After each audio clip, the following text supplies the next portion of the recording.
What up? What's up? What's up? What's up? All right, Tucker. What up, Tucker? Look like you better.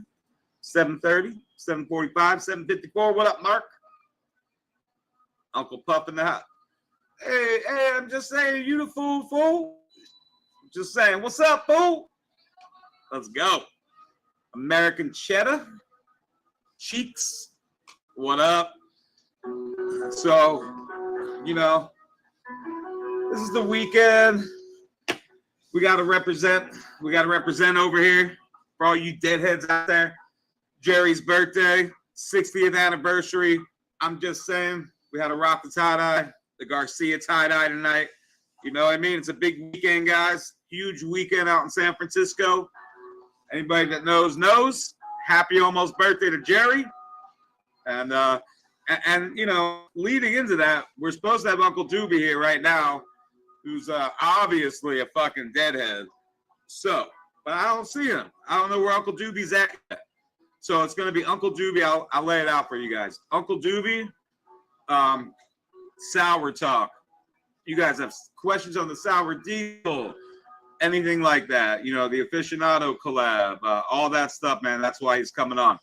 We're going to let you guys choose some of the new stuff we're going to put on the site as well. So as soon as he comes in, we'll go through that list. I'll actually shoot him a message right now. But all questions you guys have in reference to Kim, there he is right there. Here he comes. There he is. I see him in the room. Let me shout out to everybody real quick. Who else we got? Let's see. We got Local Grow Guy. What up? What up, Benar? We got Stanton. Cheers. Cheers right back at you. We got Tucker. We got Curly Greenleaf. We got Big Terp in the house. What up, William? I'm that guy. What's up? Alfred Chris. What up? What up, Chris? Love you. I'm going to pull Uncle Doobie up right now. Curly, what's up? Gungnir. Lucid Genetics, let's go. I'm going to save that. I'm saving that. I'm going to save that. Watch. I can save it. Lucid, what's up, Mark? The new Thug Bug, you got to put an order in for it. So it's sort of like that. If you put an order in for it, I'll get it. Nick Funky Garden, you're on Facebook? Oh, I didn't realize I went on Facebook, man. I had a whole Facebook be fucking me up. I had a whole bunch of posts reported on Facebook. I really didn't mean to be on there, but since we're on there already, we're there. McFunky's Garden, let's go. What up, Sick? And we're caught up. All right, cool. Crumblewig, what's up? Uncle Doobie, you ready? I'm pulling you up on the screen right now. Let's go. All right. Let me get my volume up here. Can everybody can hear me, right? Are you? I can hear? Oh, I had some better light right here, but I'm sorry. It's really low on my end, but it's probably just. I think I need to get headphones, man. It's weird. Sometimes I can hear people's problems. Sometimes I can't. I can speak up. That's better. I can hear you. I'm sure they could hear you. It's hard for me to hear. Can you see the comments on your screen, or are they too small to see? Too small. I'm sorry, man. But you know what? I got a computer. It's not mine, but give me a sec. No, you're good. Let's go. Silent Truth. I was just, I was talking a little bit about Jerry's birthday coming up. I had to rock out the tie-dye. Awesome. Big weekend in San Francisco. Big weekend. It's fantastic. You're making it out. Both good out here. Oh, you can hear good, yeah. Sometimes it's weird on my end. Maybe it's the laptop. I don't know what it is. I wish there was a way for me to control the volume a little bit, but I know they could hear you fine. So, but as I was saying, so Uncle Doobie, if you guys don't know who he is, I can let him introduce himself. I think pretty much everybody knows who you are at this point. I would hope so, at least. So, But Chad, we're I gonna got talk. the I got the YouTube up on the computer too, so I can see the chat now. You can see the chat. All right, Yep. cool. Awesome. Oh, and let me say this, yeah, to create real quick, everybody else. I know I haven't been here the last 2 weeks. Fish happened to fall on a Tuesday and Wednesday, 2 weeks in a row. I was in Philly 2 weeks ago. I was in New York last week. And I'm going to let you guys know ahead of time right now. Next week, I'll be in Florida. So, oh, no, I won't. Next week, I'll be here. And we're actually going to have Massive Creation. Shiloh will be on next week. The following week, I'll be in Florida. So, we'll see. But yeah, happy to be back, guys. Happy to be back. What's up, Rev? What up, Danny? Okay, here we go. So I have a few 4.5 and a few Grease Monkey to 3.5 in bids right now. I think Let's you got go. Grease Monkey to 3.5. Okay. I think that's 2.5 Happy Valley. I think that's Grease Monkey by the 2.5 male. Yeah, I mean the 4.5. I'm definitely curious. I want to know more about the 4.5. I don't think I hit Grease Monkey, but with the 3.5 male, I think I only hit it with the 2.5. Cheap tickets for the flight and hotel. Yeah, agreed. Go Birds. What's up, this Panda? Yep, he said correct. 2.5. Yep. What up, Lauren?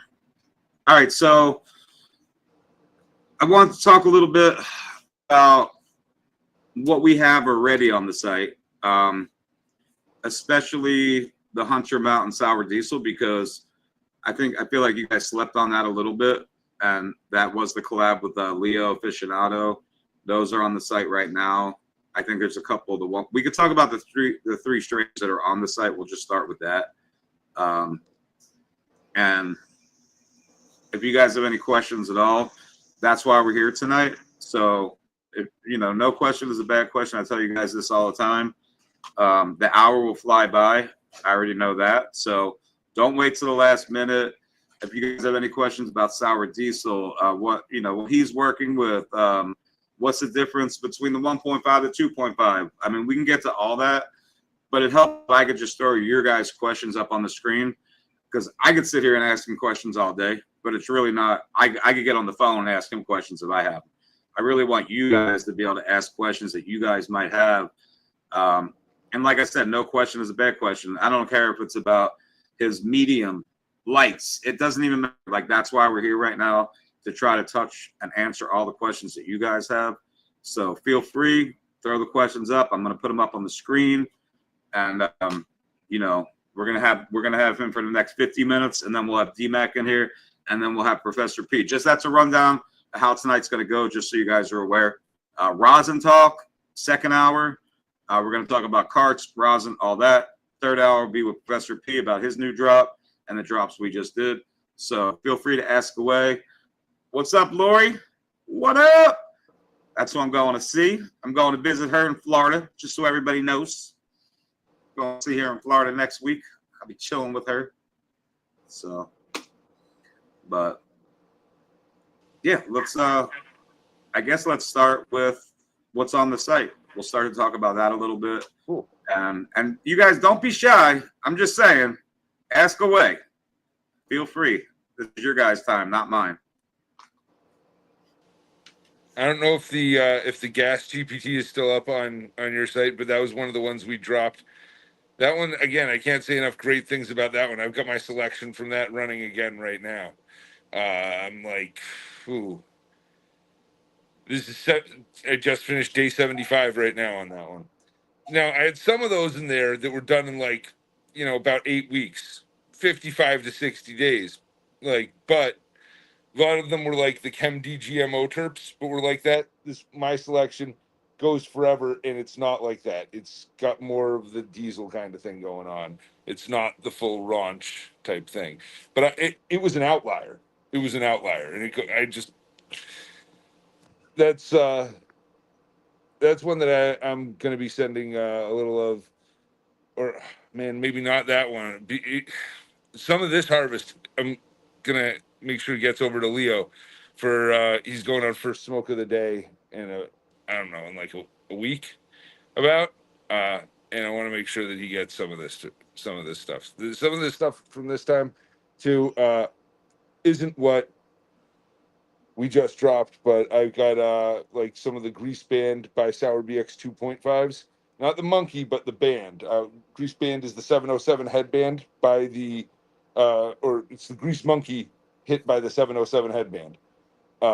And that hit by the Sour BX 2.5 is what I just sifted through 9 different females of, and every single one of these fantastic. I didn't have a bad like one that I didn't love out of 9 of them. There's going to be 7 of them that are really difficult for me to choose between. There's 2 that while I like them, they're not quite what I was thinking.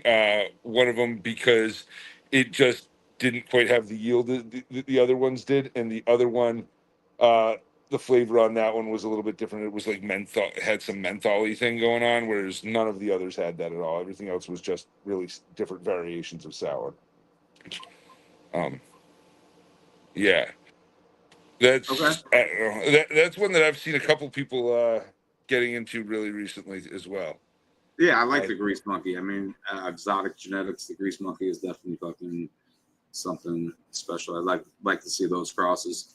So someone's asking, Lucid Genetics said, the seeds you're dropping are IBL ? Or S1. So I could say this right away. I know Uncle Doobie hasn't dropped any femmes yet that I'm aware of. Right. But you can respond to the point where he asked IBL. Yeah, so to say that it's an inbred line, that to me is saying that there's no variation in genetic expression. It's all going to be completely uniform, and we're getting there.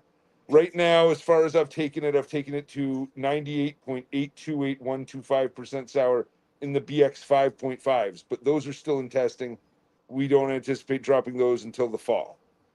But the yeah, that's as far as I've taken. So it was Kem Fuego onto the Hunter Mountain Sour, made the fire on the mountain. Then that onto the A cut of sour, made the Sour BX 1.5. That back onto the A, made the Sour BX 2.5. A male from the 2.5 back onto the A, made the Sour BX 3.5. A male from that back onto the A, made the Sour BX 4.5. And a male from that back onto the A, made the Sour BX 5.5. But I also took that Sour BX 4.5 male, and I've hit it onto a bunch of other things that when in the fall, when that fall thing gets released, those will be coming out. The next thing that's going to be released, that's brand new, it hasn't come out anywhere, was this crosses with Triangle Sour Animal male, which was the Triangle Kush by the 09 Animal Cookies by the Sour BX 1.5. So the Sour Animal was the animal cookies by the Sour BX 1.5, and a male from that onto the TK was the Triangle Sour Animal, and the male from that hitting a bunch of things. That's the new that I was just talking to you about this earlier, Chad. It's been in testing for I don't know, like some months now. That was done months ago, and now I've been seeing the different stuff that's come out of the crosses from that, and we're ready to let some of those out, and we want to give out some of them in the chat, right? Yes, absolutely. Let's let 3 packs out or something right now. Okay, let's do it. All right, so what I'm going to do is this. I have people on Instagram that I have a duck race thing made up. So what we'll do is we'll do one for the people on Instagram, and we'll do 2 for the room. I feel like that's fair for people that aren't. I get it. People aren't on Instagram. Trust me. So, just because you're not on Instagram, because you're in here, and I believe there's people. Yeah, we have on Twitch. We have people on X. So everybody can be part of this. So one of these packs we'll do, like I said, to the Instagram, to the wheel, because I know you guys took the time to do it, and I'll use that again tonight. Don't feel like you guys, did that, and you're not going to be able to have a chance to win something else. We don't even need to do this instant. But let's right now say let's let 3 of these go. Yeah, no, now. totally. All right, Cool. so let's go. Okay, we have for selection of keepers, is vigor as cuttings just another box checked, or does that even matter?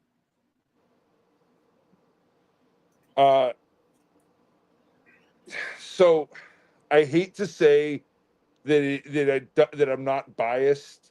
I mean, I hate to say that I am biased in the fact that when I see something performing really well at the beginning, that's usually the thing that I put the earliest number on. That's like my number one is the most vigor as a young plant.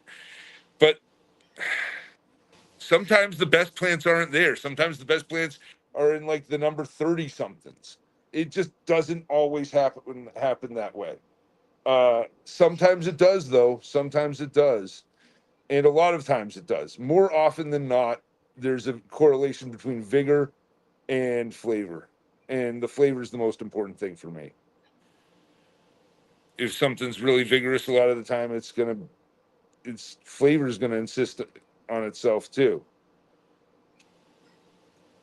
I like that. You know, It sucks because correlation is some of the there. later ones, Chad. Sorry, I don't mean to cut you off.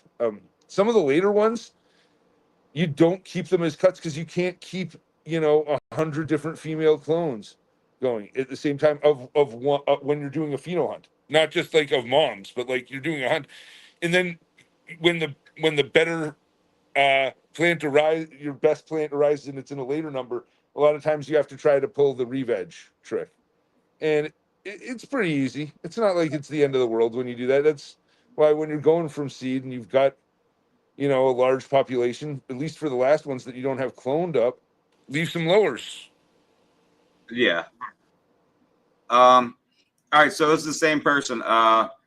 Just pop some of the BX 1.5. Any tips on best practices? Actually, I'd like to touch on that a little bit. This is actually, I feel like this is a really good question because when it comes to sours, and I've been seeing, obviously we both know Lou. I think a lot of us probably saw the post that Lou put up like a week or two ago on, getting that right recipe for sour. So I feel like that's sort of a good question. So just pop some of the BX 1.5. Any tips on best practices or which grow style is best when growing it out? I like living soil the best, but it doesn't matter. You can do whatever you want. If you're not going with living soil, where the plant is releasing exudates through its roots to kind of summon the microbes that will break down the type of nutrients that it's craving, and you're trying to steer it yourself, you're going to want to give it more nitrogen a couple weeks into bloom. It's a nitrogen hog. Everybody knows it's a nitrogen hog, but it is. And when it gets really stretchy, when plants get really stretchy, they want a lot of potassium too. So that, just keep that in mind. Also, when you're starting out, when you're propagating these seeds, the seedlings stretch. So I like to do the sours in a cup that's only halfway full with soil, and then as they stretch, top that cup off with more soil. That'll make your life way easier when you're going from seed. So, I'll share this. My buddy who gave me that A cut, like back when it was his family doing it, it was all ebb and flow, and and other recirculating hydro kind of stuff, and like recirculating deep water cultures and stuff, and so they would feed for 55 days and flush for 5. And just like I always say, 8.5 to 9.5, that's like, I think that's when it's best. It's like, if you leave more lowers on, the tops will take longer to finish. Less intense light will make it take longer to finish. But if you give it too intense, obviously that's not good either. If you've got hotter temperatures and CO2, it'll tolerate more intense light, and sometimes it'll want more nutrition at that point than the living soil can give it. And at that point, teas, and I like corn steep liquor meal. Shout out to my buddy Timmy, Love Light Medicinals, for really pushing the corn steep. Let's go. Yeah, Love Light Medicinals. Is that what it was? yeah. Like it. He really brought that to my attention. And if you're doing corn steep powder, or corn steep liquor meal, whatever you want to call it, same thing. It's whole plant corn all milled up. You just want to make sure you get organic, non-GMO. Yeah, but it's the whole thing: stock, the roots. Yeah. So okay, I got a grip of Doobie's gear. I'm gonna start a big hunt this fall. I'm stoked. Let's go, Charlie. What do we got? Hopefully around New Year's we have a lot of smoke reports from the 2025 drops. Let's go. Get you some of that juicy fruit. Are you talking about DMAC? The juicy fruit. Let's go. Let's tell them hit the like to qualify. No, I mean hit the like. Hit the like. We're gonna do some giveaways. Yeah. What jar am I reaching for? Whatever is I have that's the most soury at the moment. Oh shit! Let's go. Oh ski. Let's go. What up? Hell yeah. All right, here we go. So, what are some of the things you look for when selecting a male for breeding? So when I'm doing the back crosses, it's different than when I'm doing selecting a male from one of the out crosses that I've made with a back cross male cross to something totally different. If it's from that, it's something that catches my eye. The stem rub, the stem rub is the number one thing. But for me, when I'm trying to do the back crosses, I'm trying to line it up with the sour. I've got multiple different cuts of sour that I've got there, and especially the A. I'm comparing everything back to that, and I'm being like, okay, how are the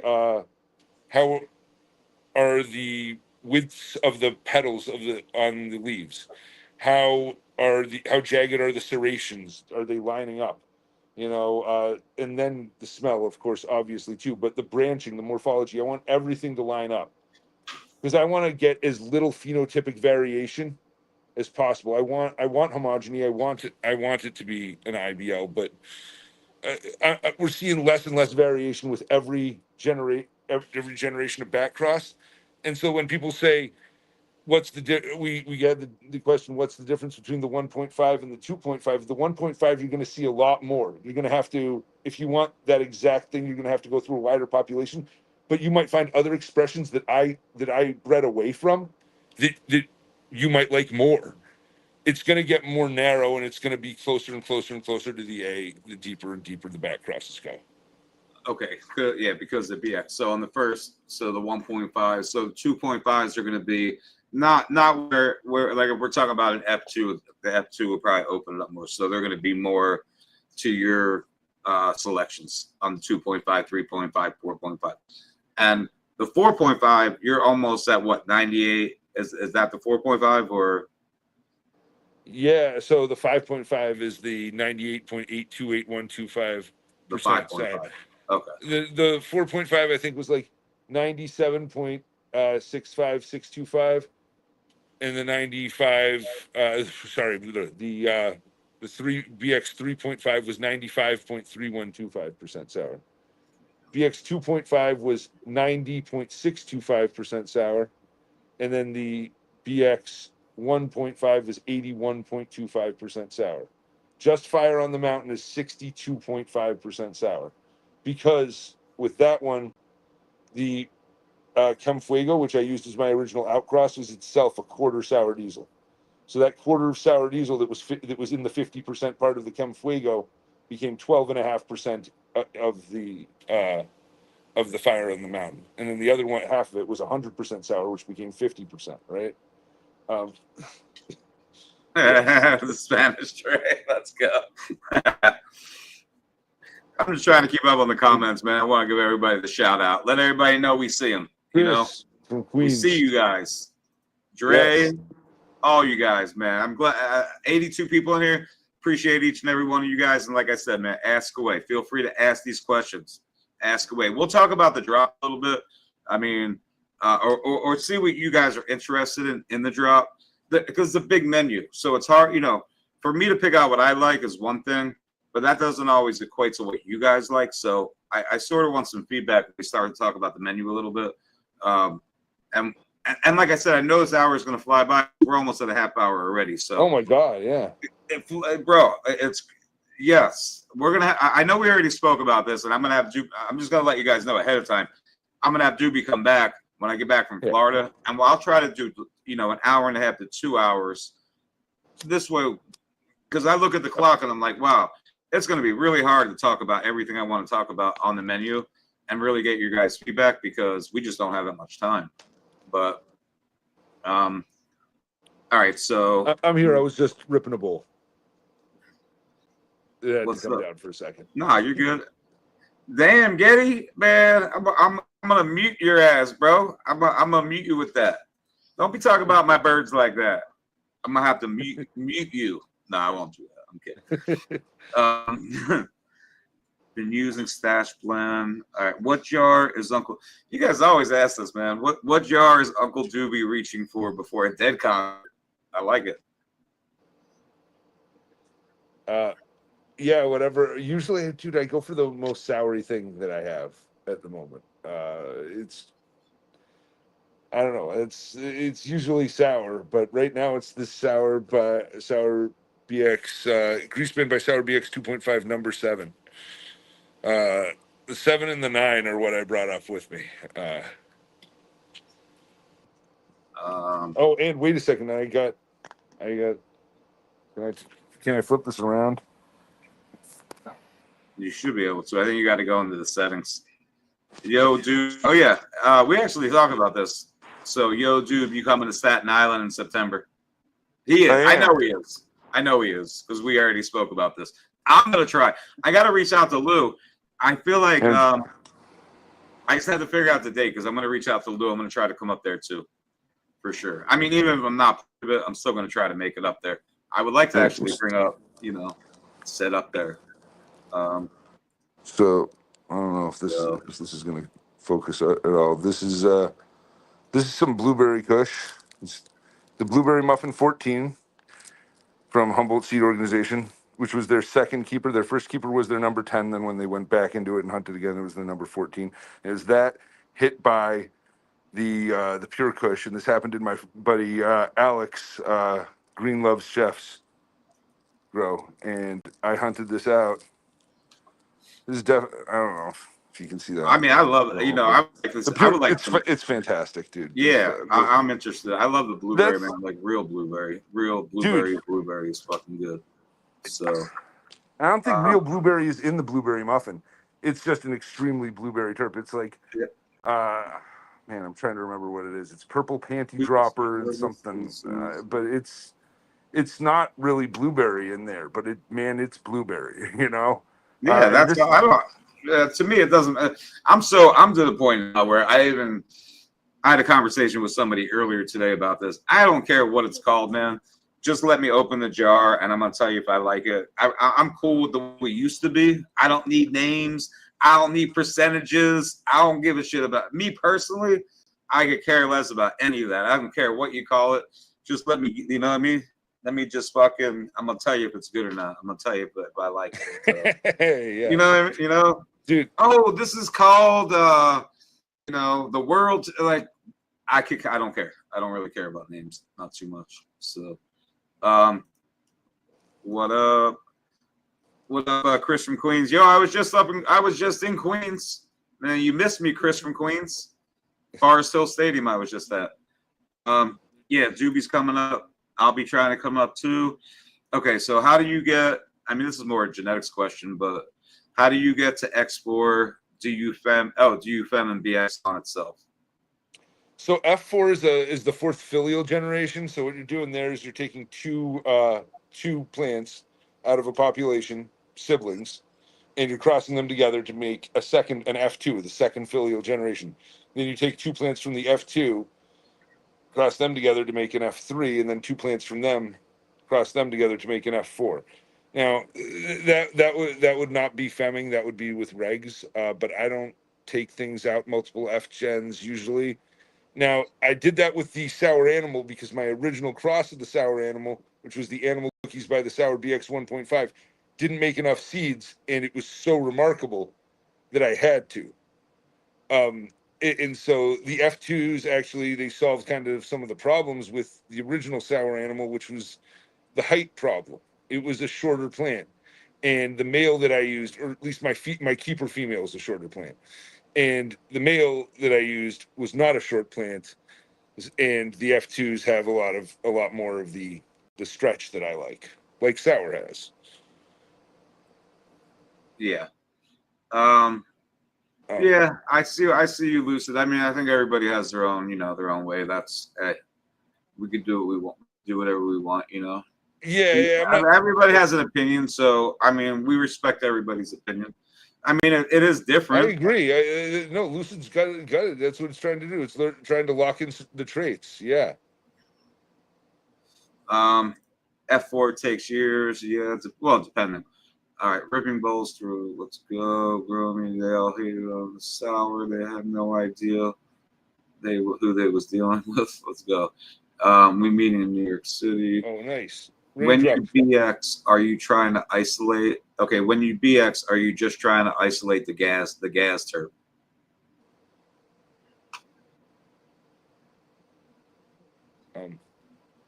When we BX, are we trying to just isolate the gas? Well, I think that the sours that I'm working with, the A Cut and the Hunter Mountain, those have the most stinging gas of any of the cuts that I have. Like by comparison, I consider that Albany plant to be kind of dull and like a flat kind of. It doesn't have the nose stinging like the Hunter Mountain, the old AJ, that one has. That's the stinging gas. That's a sweeter one. The A is just full on gas, and that's that's the trait that I'm after for sure. That's so it has to have like that caustic element to it, which not all of this cuts of sour that are around have. There's like a lot of plants that they grow the same, they look the same, they're not the same. They don't smell or taste the same. So yeah, Lucid said, BX was trying to lock in a certain trait or traits of whatever parent you are getting. I mean, that's a reason to BX things. I mean, there's other reasons too, but that's definitely one of the reasons. Uncle Doobie in the house. What up, Marcus? Met Uncle Doobie this summer in Brooklyn. So did I. Yep. We almost got some ramen with Russ. Oh, I was there too. Did I meet you there? I'm that guy talking about like Mountain Jam and stuff? That's what he's talking about. Who, Marcus? I'm not sure. No, there's I'm that guy in the chat. He's at the I'm bottom not of the saying chat. it. All right, I'm not to that. I don't think that I saw it. Yeah, I was at Forest Hills. Thanks for the explanation. I got to cut a sour animal. That's ridiculous. I'm not sure where you're seeing that. I might not be to it yet. You're just not to it. Yeah, it was awesome. Okay, here. This is the question. So, what's tap? This is I never even heard of Taproot Farms personally, but what's Taproot Farms cut of sour? Anybody know? I don't know. I'm sorry. I don't know either. Oh, here it is. Okay, I got there. Hunter Mountain brings back memories of summer festivals as a kid. Let's go. And we could talk about the Hunter Mountain. Well, let me try to get to the bottom of these questions real quick. And we could talk about, I talked about it a little bit already. All right, I think I'm caught up. So, what's up, Sauce Man? What's up, Bricks Gardens over there on Facebook? Shout out. And we have about 35 minutes left. So we could talk a little bit about, the 1.5 is on the site. I'm going to tell you guys this right now. So there is a code at the bottom of the screen, DMAC15. You guys, if you want to grab something from Uncle Doobie that's on the site, I would say use that code. That part's on me, and that's going to put you guys into a competition or that's going to enter you into something to win some rosin in the next hour as well. So you might want to go do it right now because I'll get your guys' order numbers up if you do that. That's the move. Yeah, it's pretty cool that D-Mac wanted to do that. So, oh, I was at the table with Bakashi. Oh, I walked over. I do know who you are then, right? Yeah, I went over and talked to you guys.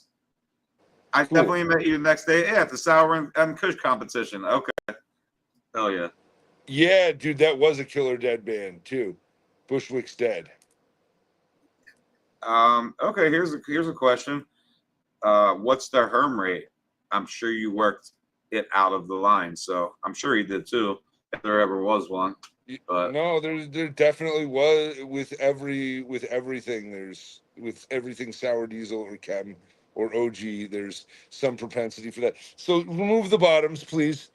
Don't leave the lowers on to be like, oh, I need to see how it does with the lowers. Remove the lowers because if it's going to happen, it's going to happen in the lowers. You're going to see less and less of it as I do not really get any issues with it unless I'm having a light leak or something stupid. If there's human error in there, it can happen, you know. But if there's not human error in there, if you're not screwing it up, it won't harm. If your soil's out of balance and you're having crazy swings between day and night and you're leaving all your lowers on, the lowers are where it's going to show up. It's nothing like growing GMO or Chem D, which will harm those plants so easily. I think that sour has less of a tendency to do so than that. Real sour doesn't have the same kind of level of I'll shut up. no, you're good. It's the camera keeps like the camera. I don't know why the camera. I'm just it's my thing. Don't worry, my OCD. I don't know why. I'm trying to figure out why it keeps doing this thing that it's doing. I might not be able to see it, but I do. So don't worry about it. Don't worry about I see your hands, but that's it. I don't know what the fuck. All right. Anyway, so let's get to this. So I got the BX 4.5. Does that gas terp show up often? Yes, the 4.5s, dude. Like my buddy, he's Roadrunner Extracts. He just did like 5 females from it that I was over there for. Three of them all had that no sting gas. It was all gas. The 3 of them had the freaking yeah, dude. You're like it's we're getting very pigeonholed by the 4.5. You're gonna love it. All right, so let me all right, so what's up? What up? All stars. I sent you a message on Instagram, and actually D-Mac's coming in next, but I did send you. I just because I see your name, I just want to get it. I did send you a message on Instagram. Check it out. It was about the RSO. Just so you know, I haven't forgotten about you, bro. My Sour Patch Kids loves the Herman and the Lowers. Raindrop and you taste of that sour almond. Yep. What up, FU? What up? All right, light leaks. Light leaks are light coming from power strips harm people's plants constantly. I mean, if it's good genetics too, obviously makes a difference, especially work lines. So shouldn't be that much. It just depends. So I have this thing right now. I've got these lights, these EST Tech LED lights, which by the way are really awesome. Really freaking awesome. They've got like bars and they have like little bubbles over it, like the cobs. Right. But there's 4 chips inside each one, and there's like 2 regular white light ones that are like what are they? Maybe like LM301Hs maybe. But anyway, then there's an ultraviolet one and a far red one, which you can turn off, which I turn off entirely because the far reds bring out more anthocyanins and people don't want that in sour. And so I turn those off completely. But you can turn them up and down, every one of the diodes, in increments of 1%. And the thing I was going to say about that is the controller box for that glows a little bit red, like a tiny bit. And unless I were to wrap it around I've thought of wrapping it around with HVAC tape, the shiny silver HVAC tape to stop any of that getting out. But I was like, fuck it, let me leave that in there. And it is a low intensity light, like you might see on a power strip coming out in my room. I have no herms. I have no Right. herms with that in one of the rooms, and I'm like, okay, I kind of tuck it out of the way, but there's a tiny bit in there. Man, unless you have an aggressive light leak, I don't think you're gonna have a problem with these, man. Yeah, that's. I feel like I look at it like this: good Don't open up genetics. your Like, tent or your room in the middle of the night to show it off to your friends when they come over your house. yeah, don't do that. Yeah, but I mean, we grow outdoors. Good genetics should be good. Like, solid Yeah, genetics works. I mean, you have the moon, you have street lights. Like, it just depends too. Um, totally. You, all right, so you know Tim, what real I've seen quick, yeah, happen too, dude? I've seen herms happen more when people also are trying to grow during the night to offset the peak hours of electricity usage.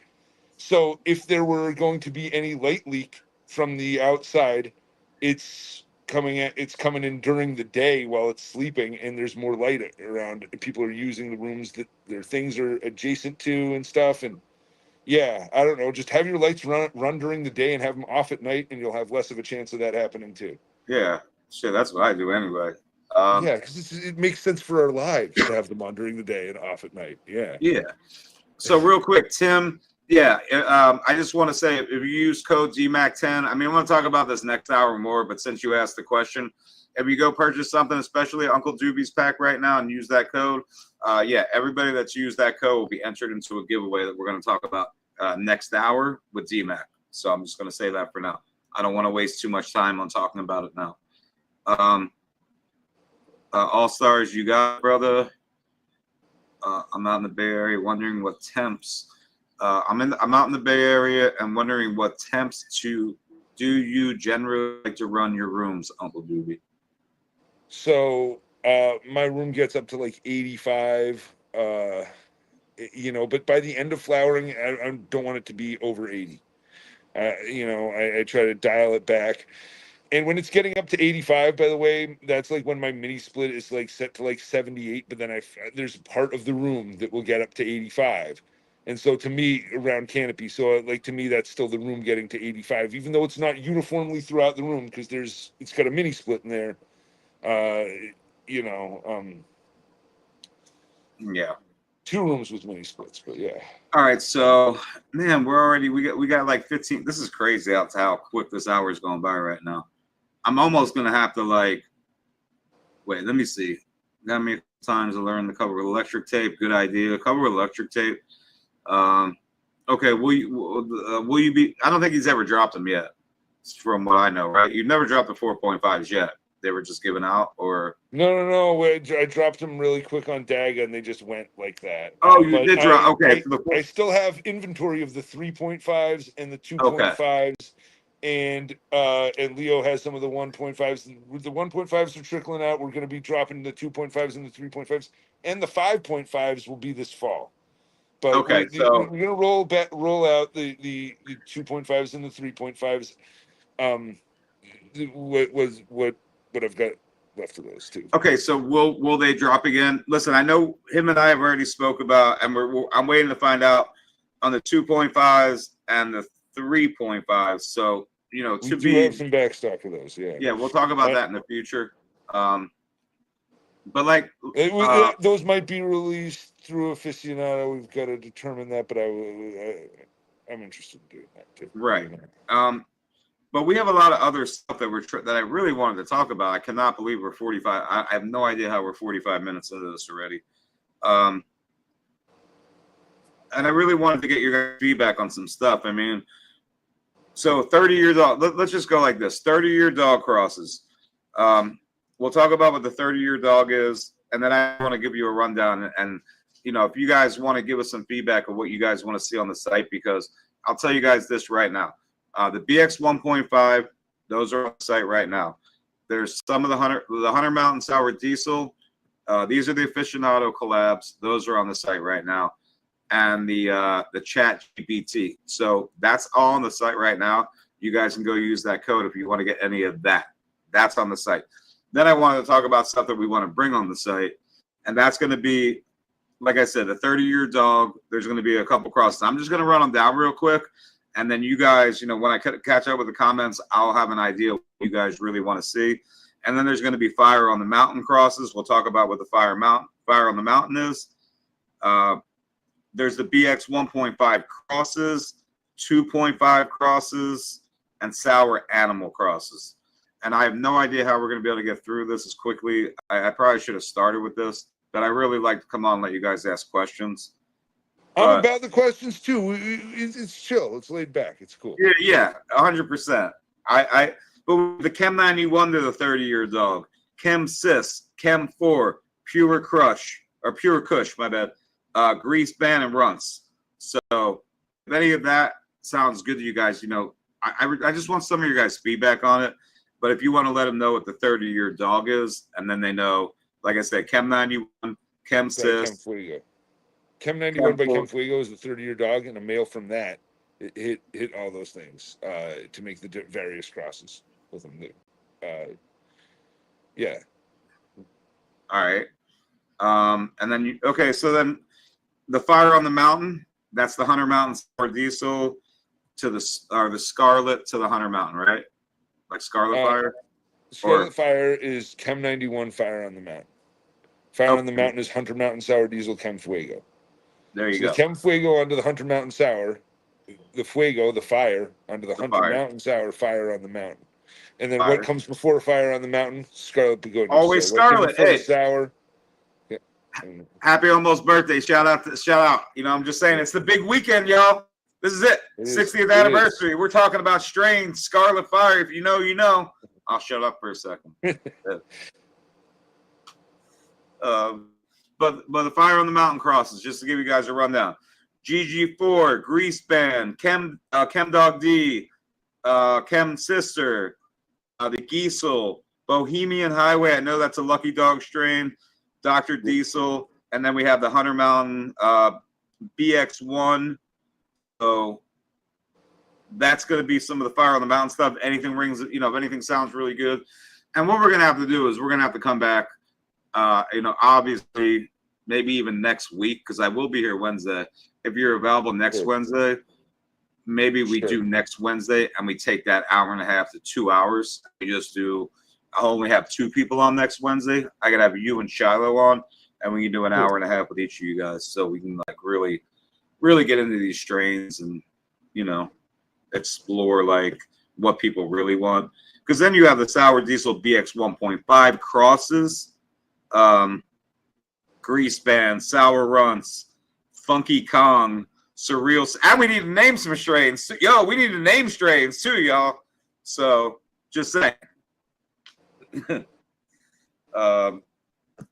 2.5 crosses, Ultimate Headband, True OG, the Platinum Cushman, Sour Runts, Grease Monkey, Grease Band, the 1.5 Sour Diesel BX number 5 to the BX 2.5. There's all kinds of good stuff, and he has such a big catalog right now. It's hard for me to narrow it down because I really want your guys' feedback. I want to know what you guys want, and we'll get it on the site for you guys. Dark don't even smoke, man. You tripping, bro? I've been smoking longer than you've been alive, probably. All right, what's the dominant expression from the grapefruit Chem Sour Animal Gear, and how long does it take to finish? Which one? The grapefruit Chem by Sour Animal? Yeah. Dude. So I have some of that twisted up right now. So most of that is finishes in September, and it's the grapefruit Chem kind of really dominates the profile in most of them. This one that I have is it was again, this is another thing where I selected the this was an outlier, and the one that I selected reminds me a lot of Island Sweet Skunk. I don't know if you guys remember the Island Sweet Skunk, but it was a selection that came from the Sweet Skunk, and so it's got the sweet pink grapefruit in there, which is also in the grapefruit Chem, and it's got the Super Skunk in there, which is also in the sour. So the Animal Cookies by the Sour BX 1.5 was the sour animal, and then a male from that hitting the grapefruit chem that my buddy Justin, shout out Tradewind Seed Company, my buddy, that's his thing.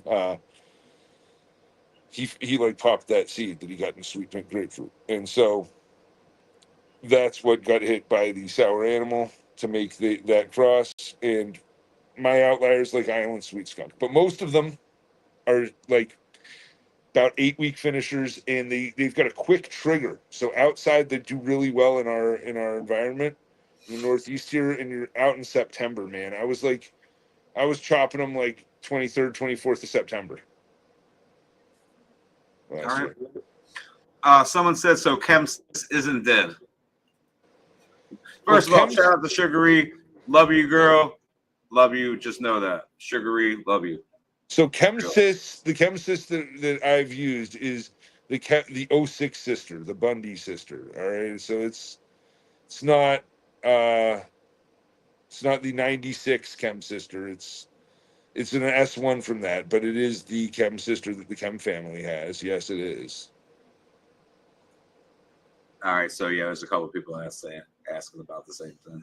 Well, he says ChemSys been gone, and he's right in a sense because the 1996 Chem sister is gone, but the 2006 Chem sister is not gone.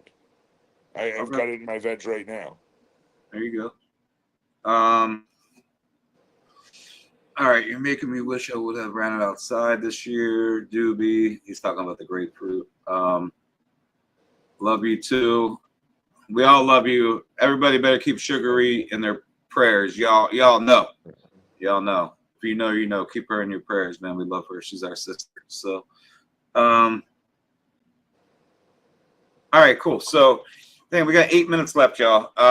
We wanted to do a couple giveaways. I feel like I could pull the giveaways up while we continue to ask questions so we can get through them. 3 giveaways. He could let you know one more time what it is. I'm going to do 2 with the hashtag. I'm going to do 1 to the people that did the wheel on Instagram.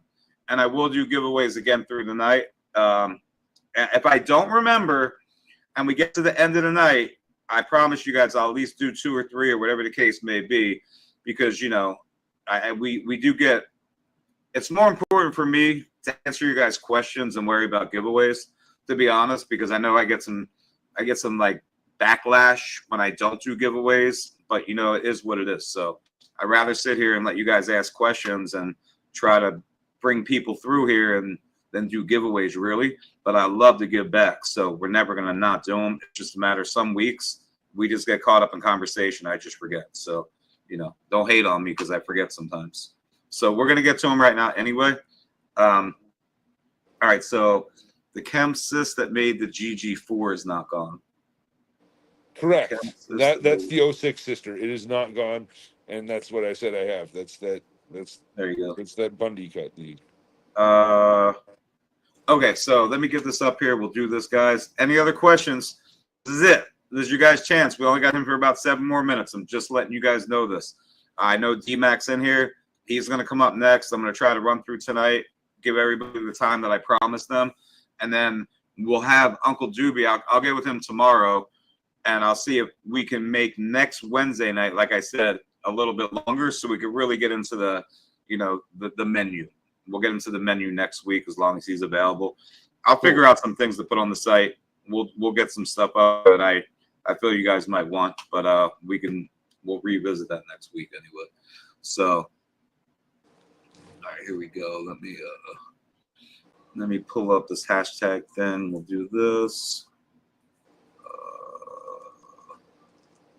Where's it at? StreamYard giveaway tool. All right. We'll do. Here, I got a good hashtag. We'll use this. Let me see. Where's it at? I can't see. That's it. Real easy hashtag. Bam. Let me get it up on the screen for you guys. It's going to make him and I a little bit smaller when I put this up, so I won't leave it up there too long. But here it is right here. And we'll do 2 of these, and we're going to do 1 with the wheel for everybody that did the Instagram. All right, here we go. Bam. All right, so we're still here. That's it. All you guys got to do is put up the hashtag sour. I feel like it's appropriate. The hashtag sour will get you entered. And I'll give you guys about 2 minutes to do that. I'll run the wheel for everybody that did it on Instagram. I have Duck Race. I already have it ready to go with all your names on it. And then we'll do one more hashtag to end the night out.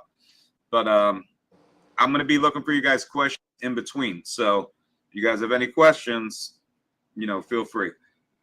I wanted to can the Sour Patch Kids cut. I hunted it because of her misuse. However, she has that chem sour mixed with sweet monkey berries, so I'm not going to find against her. She stays. Let's go. Uncle Doobie, my brother. That's right. We all your brother. Okay. Yeah. DG4 was made almost 15 years ago. It's been a minute. Yep. Chem sis is the shit. Got some. Oh, Cowhouse is the homie. Yeah, Cowhouse is definitely. Yeah. I like Cowhouse. He's a good dude for sure. Yes, he is. Let's see, Uncle Doobie. Good to see Uncle Doobie. Good to see you, homie. Marcus said. Sugary, I appreciate you so very much. Raindrop, all the thoughts and prayers mean so very much. Truly believe they're keeping me here with all of us. So I'm just gonna tell you all this. I'm not gonna get into Sugary's personal, but if you know Sugary is and you follow her, who I've known for years now, and I do consider her a sister, please say a prayer for her, man. She's going through a lot right now, and all the positivity that we could send towards her, the better. And especially if you guys are deadheads, not that it matters, but named Sugary for a reason. So obviously, just saying. All right. So what else do we got?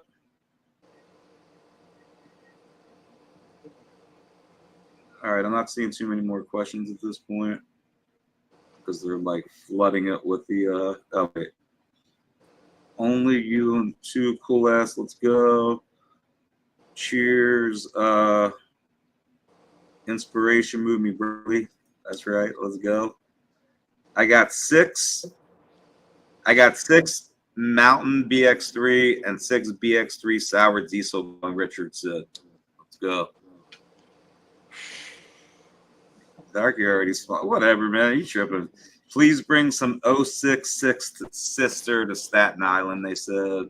I won't have any ready by then, but I'll bring crosses with it, man. I'm sorry. I don't have any going in bloom right now. What I'm going to have that's going to be fresh then is sour. I'm going to have a bunch of sour that's going to be ready then. And some of the stuff, I'll hang on to a little bit of the variety from right now. Because right now what I have is variety, but it's a sour monocrop that's going to be the end of August. So that's what I'll have then. I'm just going to be straight up about it. Waiting to hunt that GG4 gas bundle from 808. I'll probably be 808 up in next week at some point. Cool. Thoughts and prayers for Sugary. Appreciate everybody. Yeah. I know she does as well. If I win, I'll do an unboxing video and promote y'all like I did with the other brands. Yeah. All good. I'll be honest. I have people send me stuff all the time, like emails. Let's collab. I'll do send me stuff. I'll put it on. I'm not really about I appreciate it, but that's not why I do this at all. If you get stuff from me and you guys want to post it up and tag me on it, I'm happy to repost it and stoked. But I don't really do it for that reason. I do it more because I want you guys to get really good genetics, and I do this because I want you guys to be able to ask questions straight from the breeders and get all kinds of, hey, there's no right way to grow, so everybody does it their own way. Each way is right, but we could pick up tips, and we could make things easier on ourselves, learn from other people's mistakes, shit like that. So, but I appreciate that. I'm not gonna say no, you know what I mean? Tag me on shit if you get it though. I'm happy to repost it. All right, here I'm gonna spin this right now. Damn, I'm trying to keep up. You guys are loading up. Sugary, it's all about Sugary. Let's go. Good looking out, guys. I appreciate that. I'm a sucker for a duck race. All right, is the 1.5 the best representation of the actual original sour that you offer? I think that when you go into the 1.5 and the Hunter Mountain back cross, which I know you got both of those up on your side. Both of those are going to have a wide breadth. The Hunter Mountain especially is going to be more narrowed down towards the sweet end, but the Chem Fuego is sweet to begin with. Not the same sweet as the Hunter Mountain, the old AJ, but it also has a sweetness in it. It's easier to go there than to get it further over to the A. So that took more. You're going to find that in the 1.5, but I think in the later ones that will be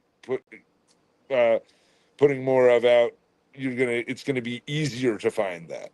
All right, in the 1.5, it's not hard to find, but you go through, you're gonna find sweet gas in there as well. And if you're looking for what I consider the oldest sour, is I think the Hunter Mountain. That's like to me that is closer to the 91. It's more of a common thing to that. Whereas I see with that I see it's more gas, less sweet. It's more to me that when I see that, it's like it's not raunch. So the raunch and the sweet can kind of come together to find the Goldilocks zone, but we're already in the Goldilocks zone, in my opinion, with that A. It being right in the middle, just more fuel forward, not raunchy, not sweet, not rubbery, just like right there in the gas zone. So yeah, if you want all of that stuff, the sweet, and you want the sweet end, the Hunter Mountain sour back cross and the 1.5 is be easy to find it in. In the 1.5, you're gonna find the gas. It's more dominant, but you're going to go through maybe a few more to get that. My number 9 from my BX 1.5 is very, very much like the A. But and I had a number 5 that I liked a lot. But that one had more of the sweetness in it, and I don't have the 5 anymore. But in the later generations, later back crosses, it's more pigeonholed, man. It's closer to the just gas. I'm not gonna pretend about it. It's 1.5s are fire, dude, fire, and you're gonna find a wider breadth of expression. So you're gonna find stuff that in the morphology of the plants are there's more variation in the 1.5s. There is, but it's sour diesel. It's all sour diesel. All right, real quick, I see you, Complexity. I got you written down. Here's the second hashtag, man. Yeah, there you go, you guys. That's the second hashtag. Was that I didn't answer that well, did I, man? If it's the oldest sour that you want, the old sour, which is before the '08 sour, that it's that sweeter thing you want more with the Hunter Mountain in it. And if you want the straight gas, you want stuff with more A in it, and you're gonna find that in the 1.5 too, man. Oh my God, you're doing another one. It was sour a second ago. Yeah, wait, we're doing 3, right? Yeah. But you wanted to do duck race for the third one, right? Yeah, the third one's gonna be a duck race. It's already made up. Yep. Cool. I just got to pull it on. So, yep. You guys want to pick a thing from stuff that I haven't yet dropped from the Triangle Sour Animals, or you want to do it from something that's already out there? Whatever. I mean, man. We can I'll get the winner. We can figure it out with the winners to tell you and I'll get them out tomorrow, man. I'll get them out first thing in the morning. Let me know tonight, so that I can go to the post office before I stink of weed in the morning. All right, so I'm gonna have I'll be here till I'm gonna be here till 11. But I mean, if they want to, I gotta figure out how to do it where I get with them tonight. I mean, I know that Complexity. I know you can hit me up in the I don't know how you whatever's easiest for you is fine with me. But Fishman, I see Fishman in here. I'm gonna do this. We're gonna get one more, and I'm gonna pull Fishman in, and then Uncle Doobie come back next week, as long as he's available. So, but yeah, you let me know whatever's easiest for you. If you want me to get their shipping information and stuff tomorrow, or if you want them to you know what I mean? Yeah, because I think that I'll have to do it because I'm not sure where they would, unless they have a place to message you. Oh, I always forget your karma. All right, bro, I got you. All right, so I know, yeah, that should be good. All right, so here, I'm gonna spin it back, man. Give you guys one more minute because I see Fishman in here, man. I want to make sure I get him up here because we were supposed to do a little bit longer tonight than we usually do. And then I'm sorry. I don't mean to be eaten into the Dynasty time. No, in the Fishman Meltz time. My buddy right here. Okay, cool. I don't know. You're on the screen, bro. I'll mute you just in case. I'll put him up on the screen, but I muted him. All right. Yeah, shout out to Y Factor. Another homie right there. We got his gear on the site. Yeah. Hey, Derek. All right, here we go. Let me spin this, man. I'm going to spin this. I'm going to do the duck race, and that's going to be our winners. And then I'm going to get Fishman up here, and we're going to talk about rosin, carts, processing, any questions you guys have. That's basically what we're going to talk about. So again, get your questions ready, pressing temperatures, like whatever questions you guys have on pressing, this is the person coming in next that you guys should ask these questions to. All right, so Steelers for life. Steelers for life. Let me know you're here, my friend. I'm going to write you down. I mean, even though you're a Pittsburgh fan, bro, we'll let you win. No, I know he's got to be here because he put the hashtag up. So Steelers for life. Just show me you're here, and I'm going to pull up the duck race right now. I'm going to switch the screen out. If I don't see you say you're here, by the time the duck race is over, though, I will spin it back to make sure it's somebody. I mean, I'm sure you're in here, though, but all right, share this tab instead. Wait, we're going to do this tab instead.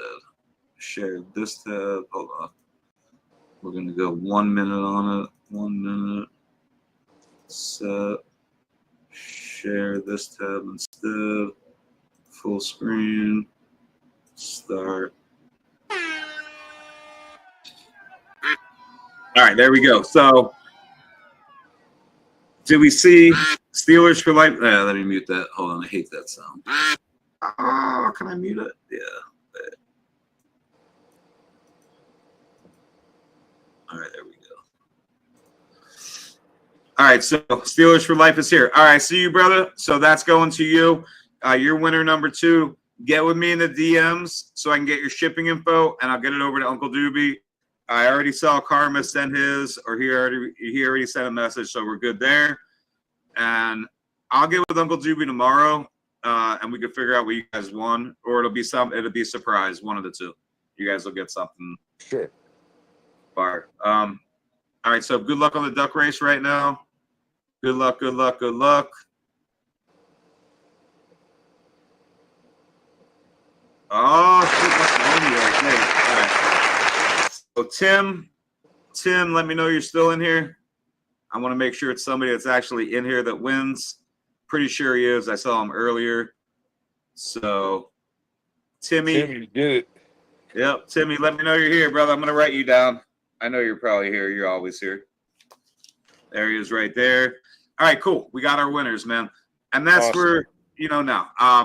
I'll try to do some more giveaways through tonight, guys. But for now, let me get this off the screen. Yeah. Thanks for having me. Thanks for everybody for being here. Absolutely, bro. I appreciate you for being here. Next week, I appreciate you. You got it, man. We'll get into the menu next week, guys, because like I said, these hours fly by. They fly by. So, all right. I appreciate you, brother. I'll give you a call tomorrow, and we'll get these winners figured out. I'll get you guys, get you their shipping info and stuff. Awesome. Talk to you soon. Peace. All right, brother. All right. D-Mac, you in here? D-Mac. Yeah, I'm in here. Yeah, I'm in here. All right, cool. Sorry, I'm over here getting stoned. No, you're good. I'm in the pregame lobby. Yeah. No, I got you up here now. Oh, I know. I'm still I was pregaming. Let's go. Yeah, Doobie, if you want to hang out, you can hang out too. So just know that. All All right, so I just want to make sure we're through all the questions now. I got you, Tim. Chris Angel, what did Chris say? My duck did have a heart attack. Okay, so this now, Tim, the question you were asking for, now we could actually talk about that, because I didn't really want to talk about it with Doobie in here because I didn't want to waste it, I didn't want to waste time. But that code at the bottom of the screen right there, y'all. DMAC15. I'm gonna take a look and see where we're at. I have every order number already pulled up on a duck race for anybody that's ever used the code so far. But I know we wanted to get past a certain amount. So I'm going to take a look. Let me see if I can find it. I can't see you guys right now. I'm on another screen, just so bear with me for a second here. Where's that? All right, here we go. I mean, I think we need to get, I think it's like 6 or 7 more orders to get past a certain point we were trying to break. But I'm just gonna leave that to you guys. I'm gonna let you guys think about that. The code's there. If you guys already bought something with the code, we'll see where we are at the end of the hour. Because if you guys get us over, here, I have it open now. So it looks like, yeah, we're still 51. So 51 to 58, which means we need 7 to tie it. We need 8 orders to beat it. But you guys can go put an order in for like an 808 pack, $20. There's $20 packs on there. I shouldn't even let you guys use the code because it's really like, you know what I mean? It's have to be like a $50 over order, really. But if you guys go buy Uncle Doobie's packs, that's what you should do, because his packs are a little bit more costly than $20 fucking dollars, But go do that. So go do it. I'll check at the end of the live. And we're going to run a wheel, and it's either going to be, he's going to talk about the carts tonight, or it'll be something else, or multiple cart, whatever it is. He's going to let you know what he wants to do. So that's where we're at. I'm actually going to get up and grab a cup of coffee because I made a pot of coffee, and I haven't had a chance to get a cup of coffee yet. So why don't you introduce yourself to anybody that might not know who you are, because we do have, I know you guys can't always see the total numbers across. I can. And we have about 115 people in here right now. So yeah, there's 97 people on YouTube, which is probably the number you guys see. We have people on Twitch in here right now, and we have people on X. So shout out to everybody. Okay. And I don't think anybody's on Facebook. No, nobody on Facebook. Fuck Facebook. I'm done with Facebook. But give me 1 minute. I'm gonna let DMAC introduce himself and open it up to your guys' questions, because I really want to let him. I really want to talk about, Rosin. Like, we started this about 2 or 3 weeks ago, and there was, all the positive response and everything positive that came of that. I feel like, and he felt like that it was time to, come back and really try to get into it a little bit deeper tonight. So, yeah, I remember that's why I switched. My bad, Doc. Yeah, I'm not sure what you're talking about, but all good. But I'll be back in 1 minute. I'm going to let him introduce himself. Sure. Well, first off, all you guys, thanks for being here. Twitch, YouTube, Instagram. Some of you guys know me. I am Fishman Meltz is my solventless brand. You may also know me by Daddy Mac Gardens, D-Mac, or Tony. Either one of those, you can call me whatever you want. I am a grower, single source processor, you name it. I'm the sales rep. I'm everything with the brand. So I've been doing this 13 years since in Michigan. I've been a caregiver for 13 years, and it's been quite a journey and evolution from one step into the next. And we're still not done. We're still evolving and learning and doing new things every day. So, that's me. Hopefully we got a lot of Michiganders in here representing. I do expect a good turnout tonight. And like Dark said, I would like to focus tonight on you guys. And we were getting a lot of questions last time, and we didn't have a chance to answer them all. I don't know if I can see questions come up or anything like that when Dark's not here, but fire away with any questions you got pertaining to rosin, solventless processing, pressing, decarbing for carts, filling carts, cart types, cart options, anything you want. We'll talk about whatever it is. I want to open this up mainly for you guys. We did cover a lot of aspects on it a few weeks ago, and that video is still up if you want to learn a little bit more about some of the other things we talked about. But tonight we're going to focus on you guys and questions you might have, or concerns, or things you've heard, things you know, things you don't know, whatever you want to, whatever you guys want to talk about. I'm going to let you guys kind of pick the subjects as we go. We're going to focus and talk a little bit more about carts tonight and processing for carts, everything, whatever, from micron uses to decarbing practices. I can't see comments at the same time. So yeah, you can't see them. I can, but it fills the whole screen up, and then I can't see. Like you can see them in the corner, but they're really small. Are you on a laptop? No, I don't see any. I'm on my phone. So Okay. I can hit the button for comments, and then it just brings up a whole screen of comments. I wonder. So I'm not sure. So might need assist on anything, any questions I might not see. Yeah, but. no, I'm gonna put them up on the screen anyway.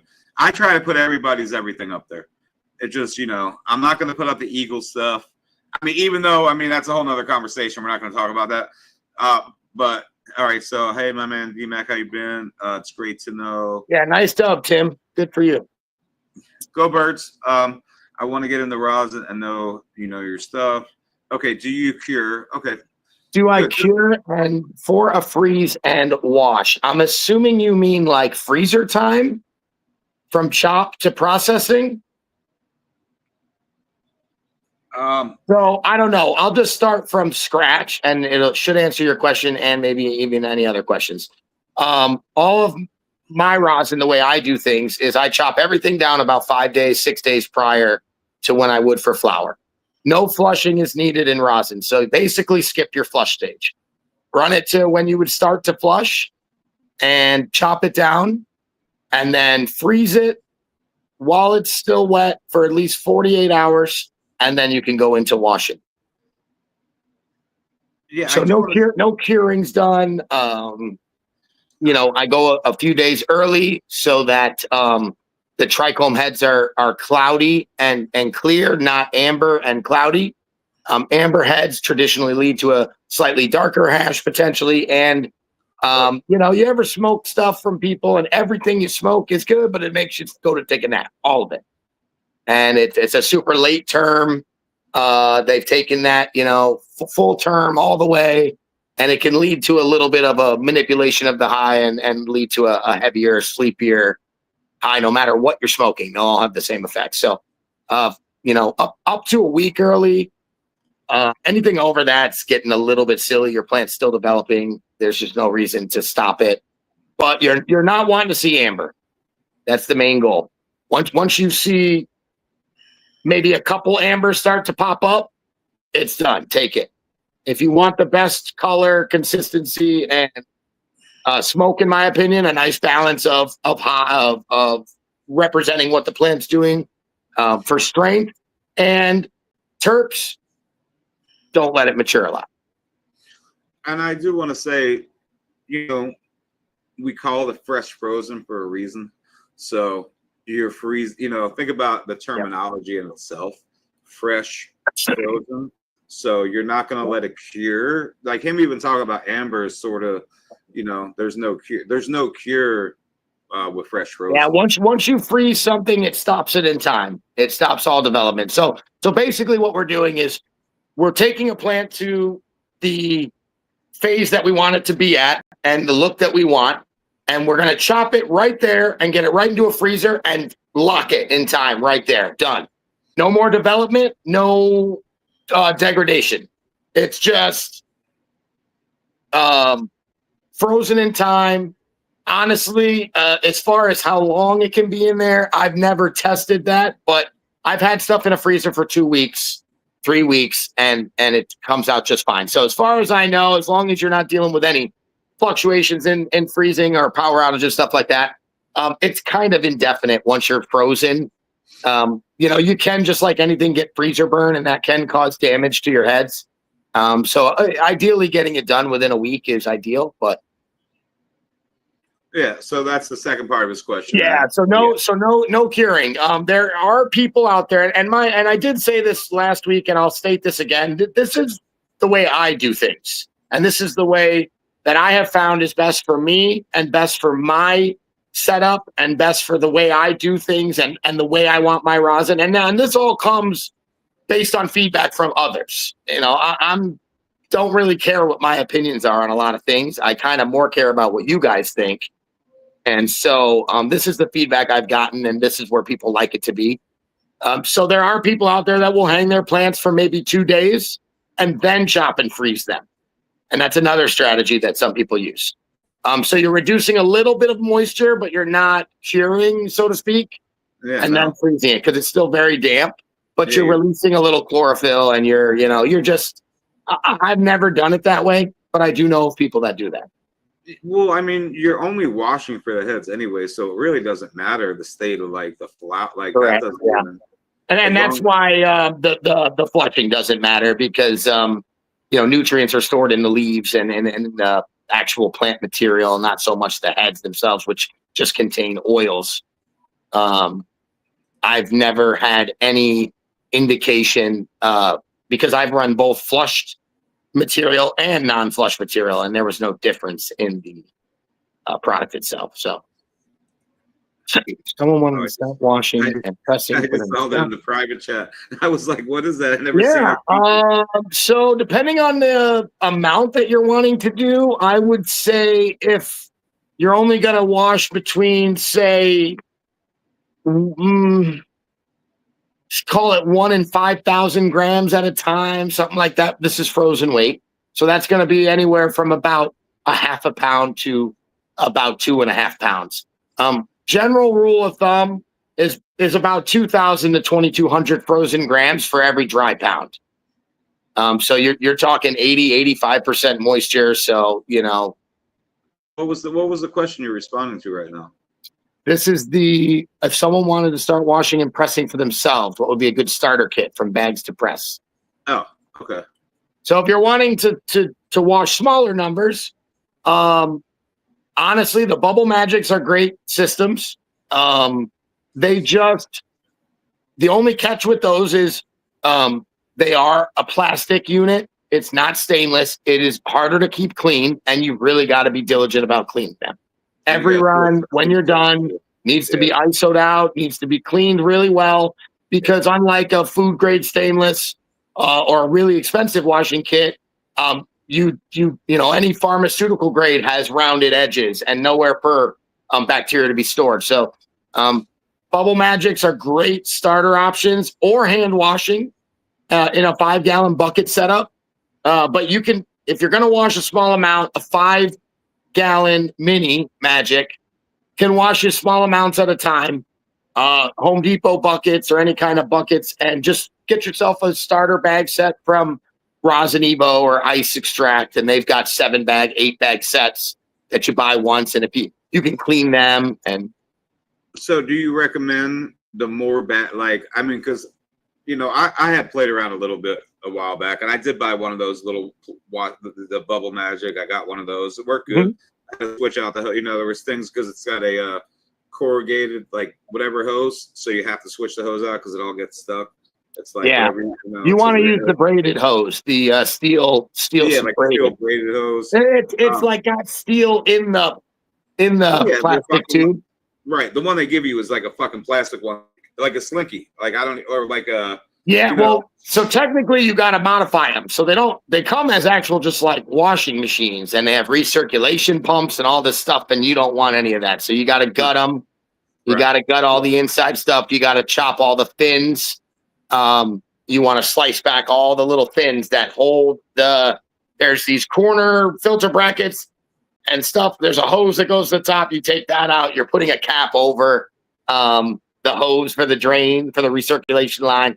And then you got to reattach the hose and bring it out the front. So there's a little modification that goes on. There are YouTube videos and stuff out there that will run you step by step how to modify that. And you can always hit me up on IG and I will happily guide you through the process of doing it, and or send you some pictures of a couple of my units and how I did them and what they look like. So if you're going to wash a little bit more, I run Bubble Magics myself right now, and we'll talk about something that is hopefully going to change here real soon in a few minutes. But right now I am running Bubble Magics. I run multiple units. You can run approximately 2,500 to 3,000 grams in a unit. Also, with a Bubble Magic, before we get too far, you really need to make sure you're working in a work bag in the washing machine. You don't want to run loose material in these washers. And it goes back to the very first thing I said about it's not smooth edges. There's areas for things to get trapped. The last thing you want to do is have old wet bud trapped in there forever. That equals mold and mildew and bacteria and all that stuff. And you just don't want to be dealing with that. So I can't stress enough. ISO. I keep 7-8 gallons of ISO on me at all times. I will burn through a couple of them just cleaning my washers. It's an hour-long process. It's actually very frustrating, but this is just what comes with it. If you're going to wash anything more than 5,000 grams at a time, you're going to probably want to get into the 20-gallon units. And then from there, you can wash up to, depending on the bud, denser bud, stuff like that, to 3,000 grams at a time. And I run them in 5-gallon work bags, 220 mesh work bags. I can fit about 3,000 in that bag. So then I used to start with 2 bags. Excuse me, I should have got a drink. I used to start with 2 bags, and they would kind of spin around each other, 2-gallon bags. I have, over the course of doing it, I found these 5-gallon bags. And I said, well, I wonder what that will be like. And I tried that. Now, I like that a lot better because it's a single bag that spins in there. And you're not getting the issues I had with multiple bags was colliding, opening the strings, stuff like that. So make sure you have a work bag that you're working in your thing, most importantly. But then if you're above 5,000 grams, you're doing 10,000, 20,000, whatever it's going to be, you're going to want to at least bump up. If you can't afford a big unit and we're on the budget like we're talking about, you're going to want a 20-gallon machine. The difference in price we're talking about, you can snatch a 20-gallon machine for a little under $400. You can modify it, be all in for 400-ish bucks. The mini ospreys, the hashtags, any of the bigger units, you're talking 6 to 10 grand, 20 grand, 30 grand. So huge. This will get you up and running. It'll get you to teach you how to learn hash. Eventually, you might outgrow it, but that's a good starting point. Okay, on the bags, I'm curious because I know there's like 7 bag, 5, 7, 9 bag kits at least. Yeah. What do you prefer? Because I pulled out, after I did some research, and I only did it for a little while, but when I did, I stopped using. I think it was like 5 bags was all I was using. So. What do you? Yeah, so I run 4 bags. However, you're gonna want some of these other bags. So Rosin Evo has now launched what's called the Pro line. Yeah, that's the Pro line for you. Yeah, but as a beginner though, but well, the Pro line is nice because you have 10 microns, so you could just pick and really customize your setup.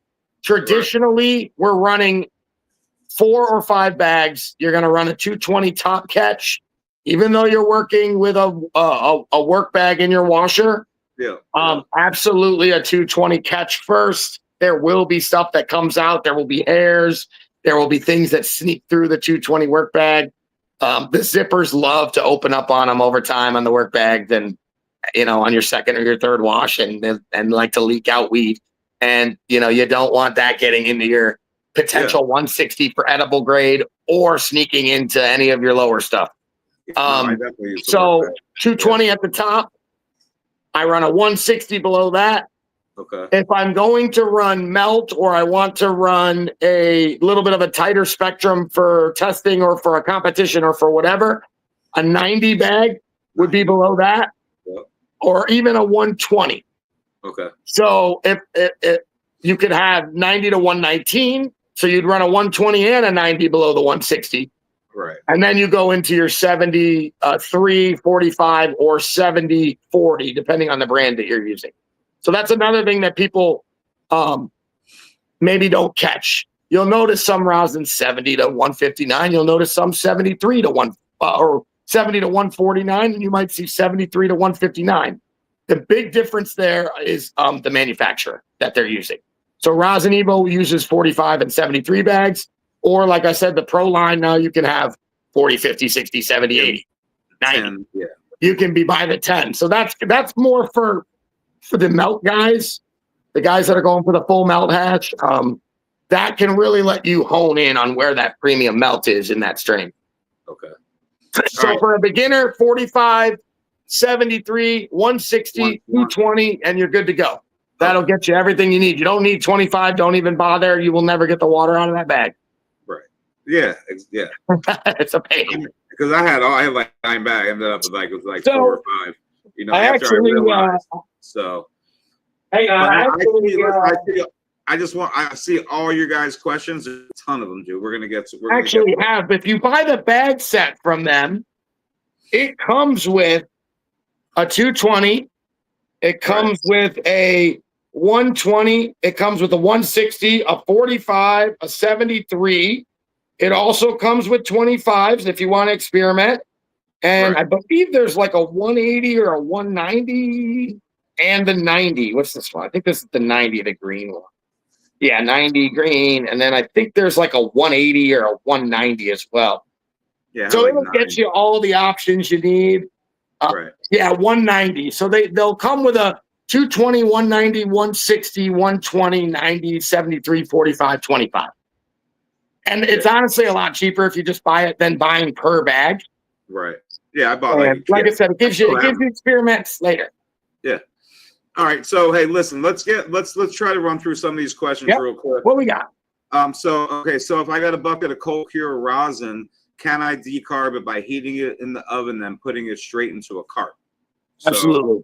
Okay. So you can take potentially even the puck or glass, put it in heat. It's going to decarb down into a liquid, and when it's done boiling and bubbling and doing its thing, you'll see it'll be nice and calm.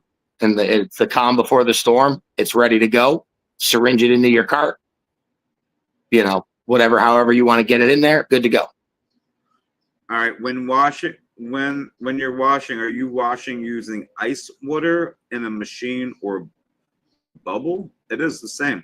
What do you mean? Yeah. It's all ice water in the machine. So that's an important factor as well. The ratio of ice to water is very important. Too little ice and you will foam your entire run up. Too much ice and you will beat the crap out of your terps. So for me, if you're running a 20-gallon washer, 10 gallons of water to 20 pounds of ice should get you through a full 3-4 washes, no problem. If you're working in a nice cold space. All right. I see you down there, Pete. Keep the color a bubble. All right. So, how do you keep the color of the bubble hash without? Okay, so that is a good question. I know he does have a freeze dryer because I've actually gotten to chill with him right in that space right there, and he's definitely got one. But that's There's definitely a freeze dryer. There is a Harvest Right pharmaceutical sitting right there. Yeah. And if you're not going to do a freeze dryer, you definitely are getting outside of my realm of expertise. However, air drying hash is a thing. It's been a thing for a long time. If you ever sifted bubble back in the day, you air dried hash on pizza boxes, cardboard, in a controlled environment. And it might take you a couple weeks, but you will get there. And again, some of those processes are already available out there to teach you everything. I'm not an expert on dry hash, but there are some brands that do that religiously, and that's what they do. And so totally fine without a freeze dryer. You just got to set yourself up a controlled drying space. Okay, is it better to use buds than all the top quality? Is it better to use top quality buds or adding popcorn and law-free nugs? Yeah, good question. For me, when I'm testing a strain that I'm not sure how it washes, I will make sure I take tops, mids, and bottoms evenly throughout the whole off of multiple plants. Some plants, now we're not talking about flower here, so some plants might have more heads on them than others. Maybe that plant went through a little bit of stress that slowed it down early on, and her neighbor didn't. Taking from multiple plants when you're test running and stuff, absolutely take a mix. Once you've done that and you're convinced she's a washer, you're ideally going to be cutting down the whole plant. I don't cut just lowers or just mids. That is a thing in the industry, unfortunately, and it misrepresents the product. But we do top, bottom, we do whole plant. Whole plants come down if they're going into rosin, and so you'll get everything from top to bottom. Gungnir, I'm actually going to save this question because I have when Professor P comes in, I feel like it's a good question that we could talk to him about that. That's a good one right there. I mean, if you want to respond to that, but we're really talking about rosin, not really like when to pick or anything like that. So we'll save that. We'll save that. Let's just keep it to the rosin right now when I bring him up. Sure. Which is going to be. And for rosin, you do not want brown, red, orange hairs, terps. You don't want it to be that full term, ideally, in my opinion. All right. So what's your maximum gram? In a 5 gallon, I think you're going to be about 500 grams at a time. So that's why I said 5,000 is kind of the top on that, because that's 10 runs in that machine. Again, that's going to depend on density of flour. The denser your flour, the more you'll be able to get. But at the same time, generally, the denser the flour, the less return you're going to get. The nice sugary. Yeah, you could time, bro. It's just a matter. Like, I know you're still talking about the whatchamacallit bags. So I mean, they just open sometimes. They open all the time, man. I tie them as tight as possible. They have like a string. It's ridiculous. Right? Yeah, you zipper and then you run a string. There's a 2-string that then you shoelace, bow tie the zipper to the bag so the zipper can't open on its own. Yeah, and I assure you, they come undone every freaking time, unless you double knot it and you want to deal with a knot when it's all said and over that's covered in resin or been in turp water. It's a pain in the butt. So they will open. You will notice that right away. You open your valve up and your 220 bags got pieces of actual weed coming out. Your bag has opened up a little bit. Your zipper has, the tie came undone, and normally they open about this much, just enough to leak a little. So I'll notice that right away, and I might run back in and grab the bag and retie the string, and for that wash. He got a frog chilling in his 5 gallon. Let's go. So how do you feel about air dried bubble? Personally, I am more of a rosin fan than I am any kind of bubble or melt. Yeah. The melt is a very head high, and I don't feel it's a different type of buzz, like for sure, and I enjoy it. But for me, it's a pain in the butt for logistically speaking. Taking melt anywhere with you, you see the guys, they got coolers, they got, their little lunch boxes with ice packs. I mean, it's just a pain in the butt. And some of these guys now are letting it air dry at room temp and kind of turn the rosin and cure up a little bit in a way. It almost looks like rosin, but it's melt. It's whatever high you like. I do see those guys, that one that runs those Kareem. They're like air dried, this, that. Like I see him post that shit sometimes, and I'm like, huh. Yeah, it's like air dried melt, but they just let it sit. Yeah. Okay. All right. So fresh frozen. So with fresh frozen, I want to cut down all my out of her and turn into raw. Wait. And do I have to freeze it? Can I take it right out of the ground and work on it? Mark? I mean, if he could understand that, you might have to rephrase that because I'm not exactly sure what it means, but you definitely want to freeze it at least 48 hours. You want those heads to all be frozen, or they're not going to want to break loose, and they're going to melt in your water. Fresh frozen? Question mark. So fresh frozen is another name for live. When you see live rosin and live resin, both processes are exactly the same. The plant is going to be cut down while it's still alive and wet. that's where the live comes from. The plant is still alive, and freeze it right away. Now, the only difference between the resin and the rosin, resin's done with solvents, rosin's done with water. But if you ever see live, that means essentially it was fresh frozen, meaning that you froze it fresh right off the plant. Chopped it, give it a wet trim. You don't just freeze it and throw it in a bag. You got to trim some of that leaf off. You don't want all that leaf leaching in the water, changing your color of your water, thus potentially also slightly compromising your hash. Hey, Pete, you can hear me, right? I want to make sure you're cool. You're cool 20 minutes? I can bring you up here and we can have all three of us in here. Or if you want to just let me know. How to learn to wash. I see you down there. I just want to make sure we're cool. All right, well, learning to wash, depending on what you're doing, is pretty straightforward.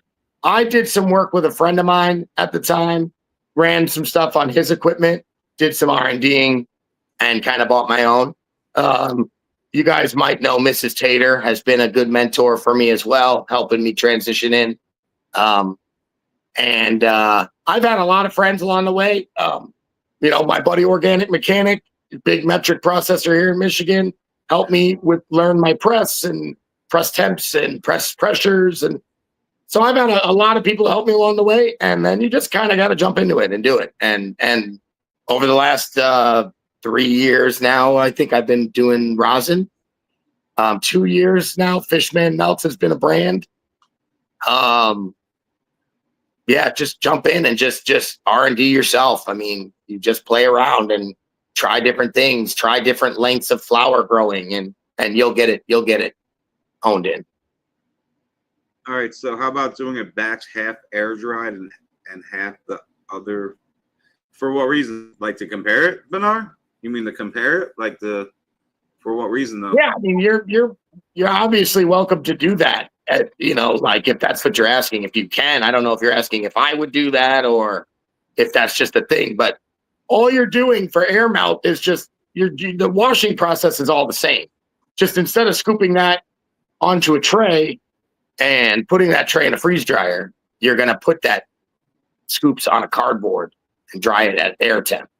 So the starting product is all the same. You're starting with melt, you're starting with hash that's been extracted. It's just what you do with it afterwards, up to you.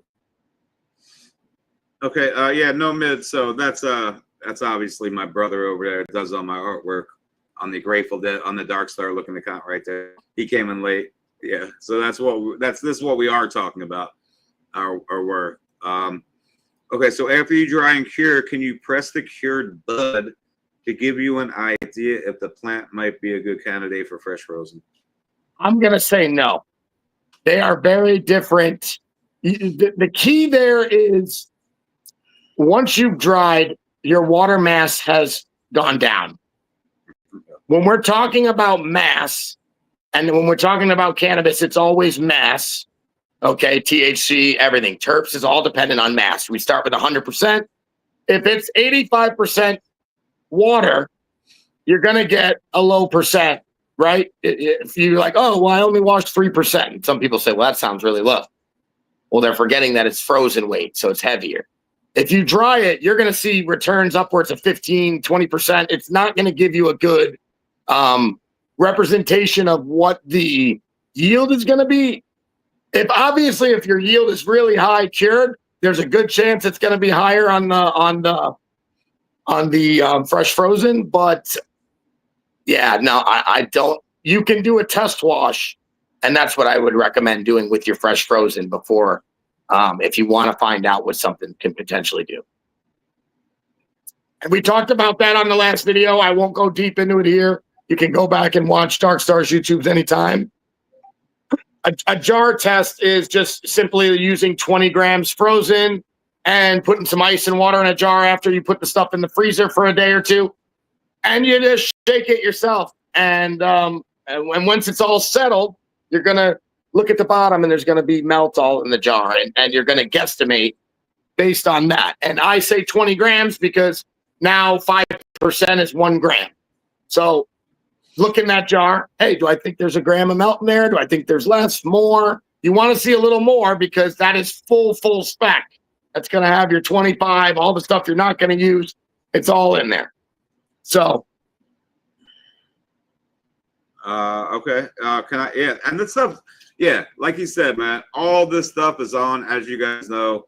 This stuff will live forever on YouTube. You guys can go back and watch this stuff anytime you want. I'm going to answer this question quick. That's all we're ever pressing is bubble hash. Let's go. Unless you're pressing straight flour, which is a cured rosin. We're talking about live, fresh frozen, true rosin, and not a what we call flour rosin or cured rosin. All right, let's go. I appreciate you guys for you guys knew what I wanted to talk about a little bit. So, now we can actually go and start to talk about, we're going to answer all questions, but these are the next couple questions. Is this, I just want to read, how are you making your vape pens? The next one after that. So this is a jar of rosin. Is this something new in your product line? There you go. Just like the question asked earlier, can I take my jar, put it into the oven and melt it down and fill a cart? Well, that's essentially what I do. The exact same rosin that you're going to get in the puck, whether that's 90 to 119, 73 to 159, 45 to 119, 40, whatever it is. If it's in the puck that way, it's going into the cart. Essentially, this is going to go in the oven. Okay. And I will shout out my friend Tater because she really did teach me heavily on the decarbing and stuff like that processes. That's where she came along on helping me with the carts big time. And 180 degrees, and you're going to see this turn to a liquid, and it's going to stop bubbling, and you're going to stop seeing little bubbles. And once you stop seeing those bubbles, she's done. She's ready for carts. Now, after that, you need to have a syringe or I use a cartridge gun that measures the amount that I'm shooting. So it shoots 0.5 gram, 1 gram, 1.5 gram increments, no matter what. Pull the trigger stops, it clicks every time, it's done. So it perfectly fills carts. And okay, so you heat it up to 180. 180, and it can take anywhere from I've seen stuff. It's going to depend a lot of times on quantity. 6 to 8 hours, anywhere to 40 hours. Important part when you're decarbing is making sure the jar is not too full, because you will blow the lids right off these. That thing will explode in your, if you're doing it in your oven in your house, you might not want that to happen. I don't do it in my house. My woman would kill me. So get yourself a little oven that's capable of running that temp and running like a keep warm type of feature. And yeah, you're going to decarb it. You can crack the lid just a touch if you want to be able to relieve pressure. But, keep in mind that when you heat rosin, you're going to evaporate terpenes. Obviously, terpenes are going to start to deteriorate at 180 degrees. So naturally, you're going to lose terps. And so the biggest thing is remembering that it might not taste exactly the same from the rosin to the cart. And we'll get into this in a minute. But because, some of the fruitier strains are going to be more into it. But we'll start. I got some carts on the table over there, some different products that are available, and we'll talk about the differences of them in a minute. All right, let's do that. I'm going to try to run through these questions. What relative, what RH, what temp, how long? I'm assuming we're talking about the air melt again. And again, this is going to be something that you're probably going to want to research. I'm not going to claim to know that stuff that I don't. As far as I know, I believe a 50-ish% humidity and like a 60 degrees or 55. It's a pretty cool and pretty medium humidity to air dry the hash. You don't want it too dry. You don't want it too wet, or it'll take forever. I want to say a lot of guys are right in that like 50% humidity and under 65 degrees, So, but don't quote me exactly on those numbers. I'm sure there's a little bit of a variance depending on strain, amount, stuff like that. So, when you're saying air drying, I've seen some drain and dry on a window sheet of glass. Yeah, they could be doing that for static sifting. There's a lot of stuff that people do.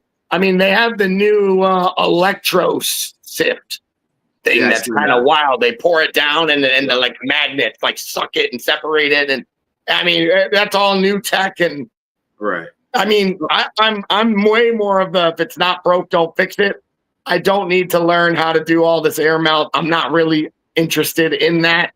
I'm more interested in just the traditional rosin game and maybe some full melt, but that's about it.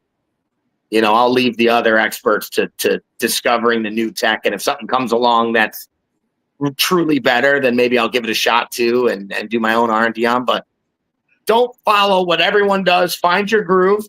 Yeah. Follow your basic principles and your basic SOPs. And you're going to find your own groove. You can't do what everyone else is doing. I'll tell you right now, my watchers are 7 feet up in the air. I've got a ladder that I have to climb with 40 pounds of water over and over and over again in a shift. A lot of people are not doing what I'm doing to process. Yeah. So, I mean, it's a physical job. And so keep that in mind. It's a physical job. And the way you set up, the way you do things is going to have to be catered to what you like and what you do. All right. So real quick, cool info on the jar test. Okay. Dry ice hash opinions, pressing, dry ice, dry as rosin opinion. Sure. Yeah. I mean, that's the classic, CO2 dry bubble, that's how we did it back in 06 and, 08 and with the bubble bags and shaking it on dry ice. Now that we've learned a lot more about terpenes and stuff, dry ice is not very good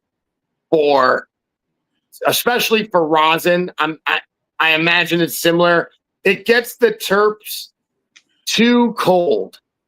You don't, when you're putting it in a freezer, you're not like super cold. Dry ice is negative 109 degrees. And I know a little bit about dry ice as being a former BHO processor and running dry ice closed loop systems.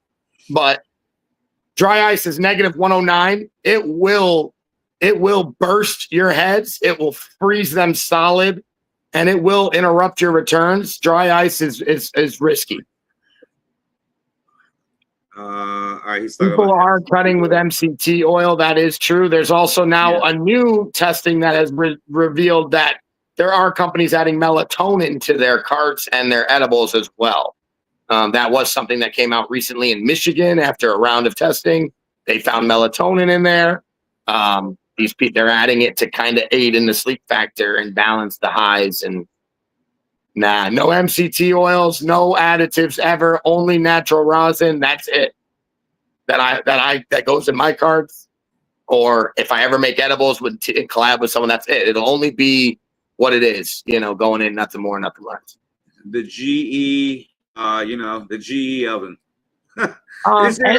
Any toaster. I use an air fryer. I use the standard silver air fryer, and there's a keep warm feature on it.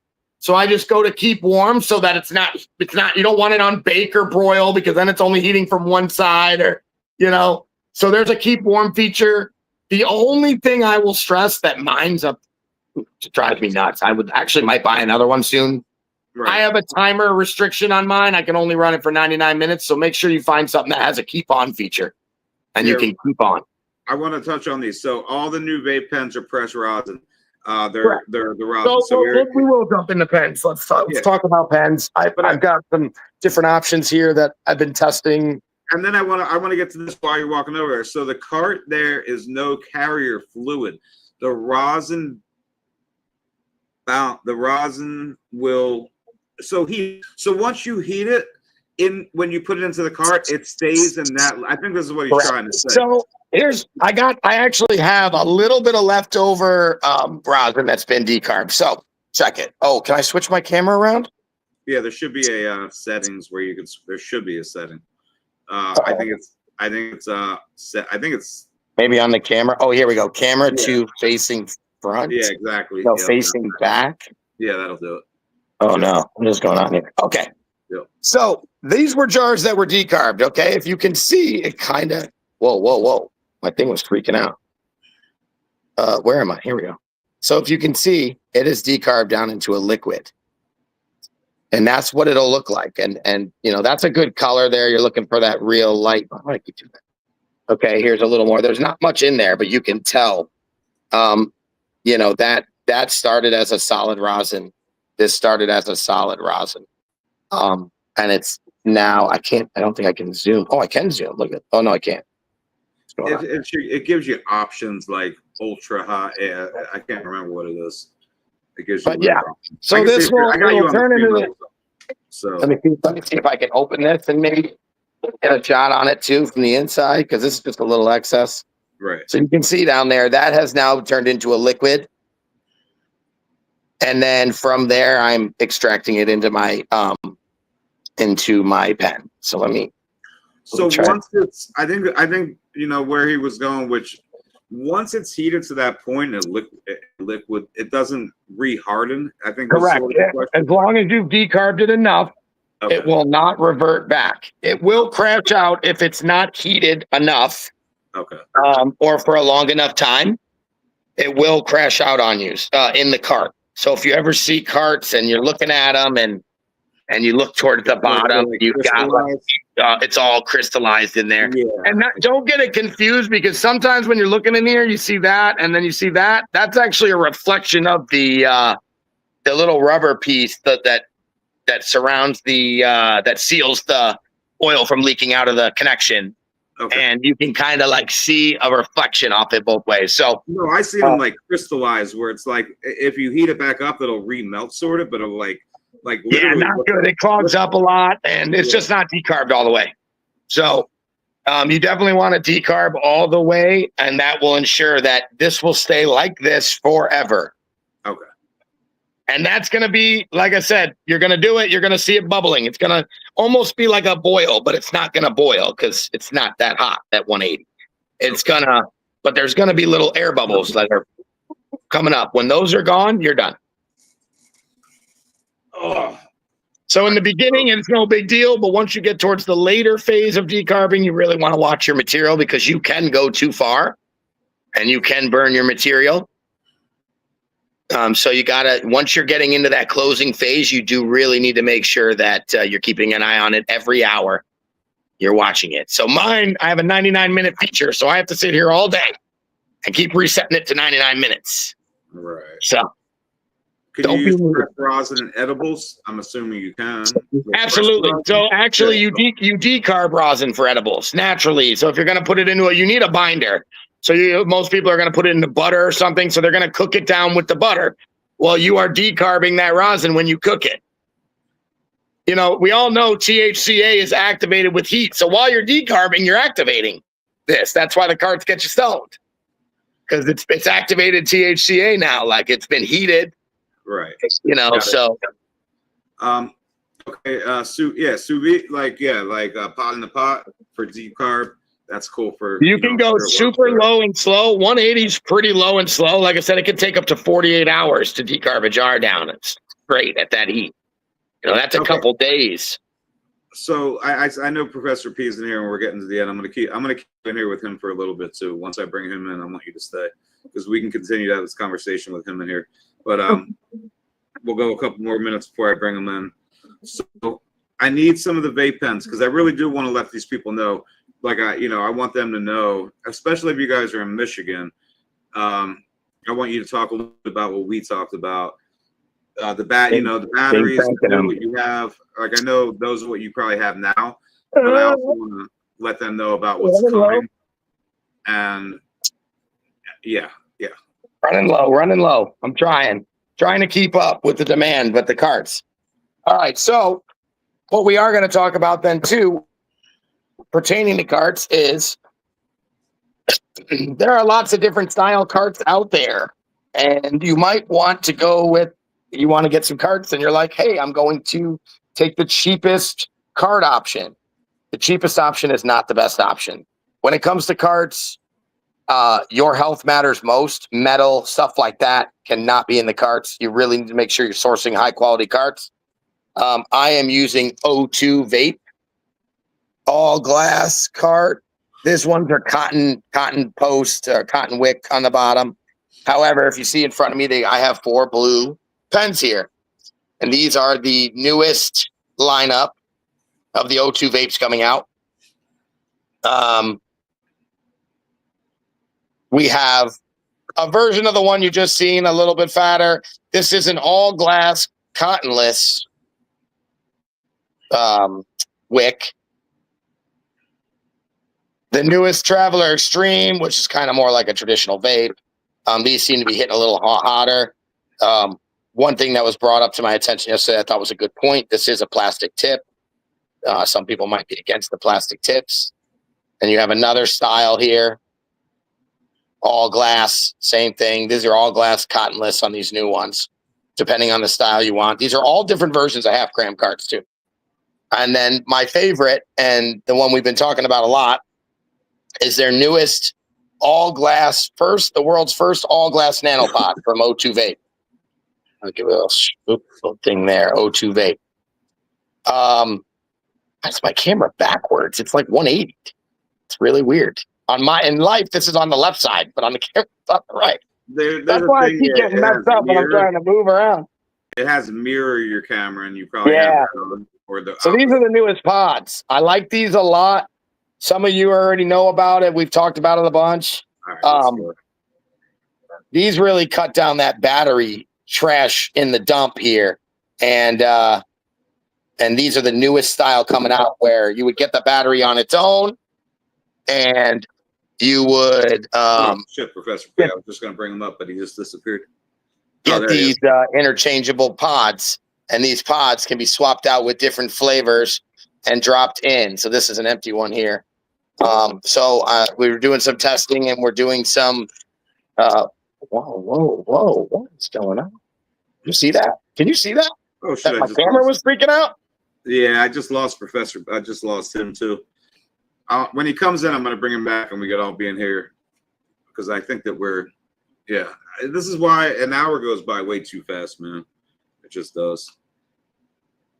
Yeah, and some of you know us. We're on the lives all the time, Instagram, and we talk and about this stuff all the time. So yeah, and I have somebody that says, I'm in Cali. How would I go about getting one of his cards? So I want to make sure people know that's your first step. Yeah, the email we can give out. I should have got with you and put it up on the scroll. Yeah, so the email is for at some point. See, I keep moving the phone the wrong way because it's backwards. You could type it into the comments. I don't know if you can. If you can see it. I can. I have to link my YouTube account, and I don't know what that's going to happen if I try to do that while I'm on. All right, we lost. It wouldn't let me join the chat. But the email, I can say it. It's pretty straightforward, and maybe someone else can type it. But it's orders.dmg. That's DMG as in Daddy Mac Gardens at proton.me. So orders.dmg at proton.me. It rhymes. It's pretty clever, I know. Okay, wait. Orders.dmg. DMG. Yeah. At proton.me. Oh shit! I just fucked it up. What the fuck? That's okay. I posted it the other day and it was completely wrong the whole time. I had protonmail.me or whatever. It was just Proton and everyone's sending me emails. I'm not getting them. All right, here we go. So anyway, that email is specifically for these pods. So I have started a little bit of an order if someone interested. These pods are going to cater to guys that like to smoke a lot of carts. Okay, not so much the guys because these are a little more expensive than your traditional because you buy the battery, which costs a little more, and then these are actually a separate price. So you're no longer buying the one setup together. You've got to buy two pieces. But the nice thing is you only have to have one of these as a user, and then you can just get 5 packs, 10 packs of these. And then you only got to throw this out. This can be recharged over and over again. All of these are rechargeable versions. But there's no reason to recharge this because you're not going to be able to refill this card. So these are nice. You just throw these away. These are all glass as well on the inside. Something that was brought up to me last night was the plastic. They don't want to be hitting on plastic the whole time. I do think that's a valid argument. And if that's how you feel, stick with the traditionals. These are my favorite. These are all glass as well, glass to the mouth. You can kind of look down in there. So that goes straight. Wow, I'm pointing it the right way. You see the little white looking thing on each end of that black hole at the end? Right. That's the ceramic coil down there. So this is a posted design where you see the post coming down the middle. These are postless. So this is just, stop doing that. This is just a chamber in there. There's no post. just a chamber that goes direct. So let me go my other camera so it's easier. So okay, I know that the ones that the pen ones have wicks, right? Cotton wicks. So the current ones I'm using do have a cotton ceramic. I don't know why people were upset originally. I love them, so I wasn't aware that they were cotton. There was a discrepancy in the company not really mentioning that part until the all glass ones came out that were cotton free. It was like, well, wait a minute, I thought we were always cotton free.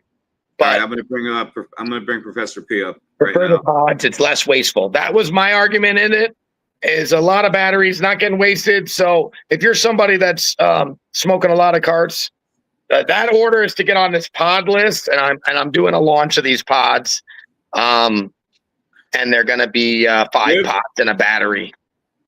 All right. So I got the email address up for you guys now, and you can let them know what the deal is too. P, you're up here, just so you know, you're on.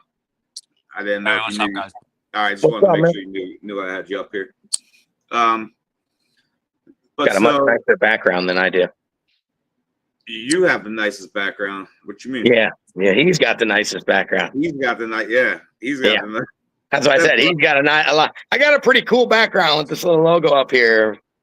Shit, that's the homie, bro, but that's what's up right out there. But man. he's I like where he's at. I'm gonna go hang out with him, and I'm saying Columbia River Gorge.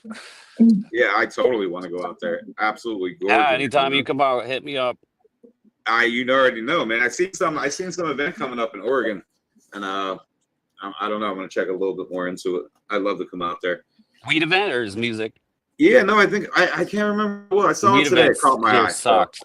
All the weed events here suck because OLCC. Yeah, all of them are fucking lame. They're all ran by the Oregon Liquor Control Commission, so it's overregulated here and really strict and just fucking weird, to be honest.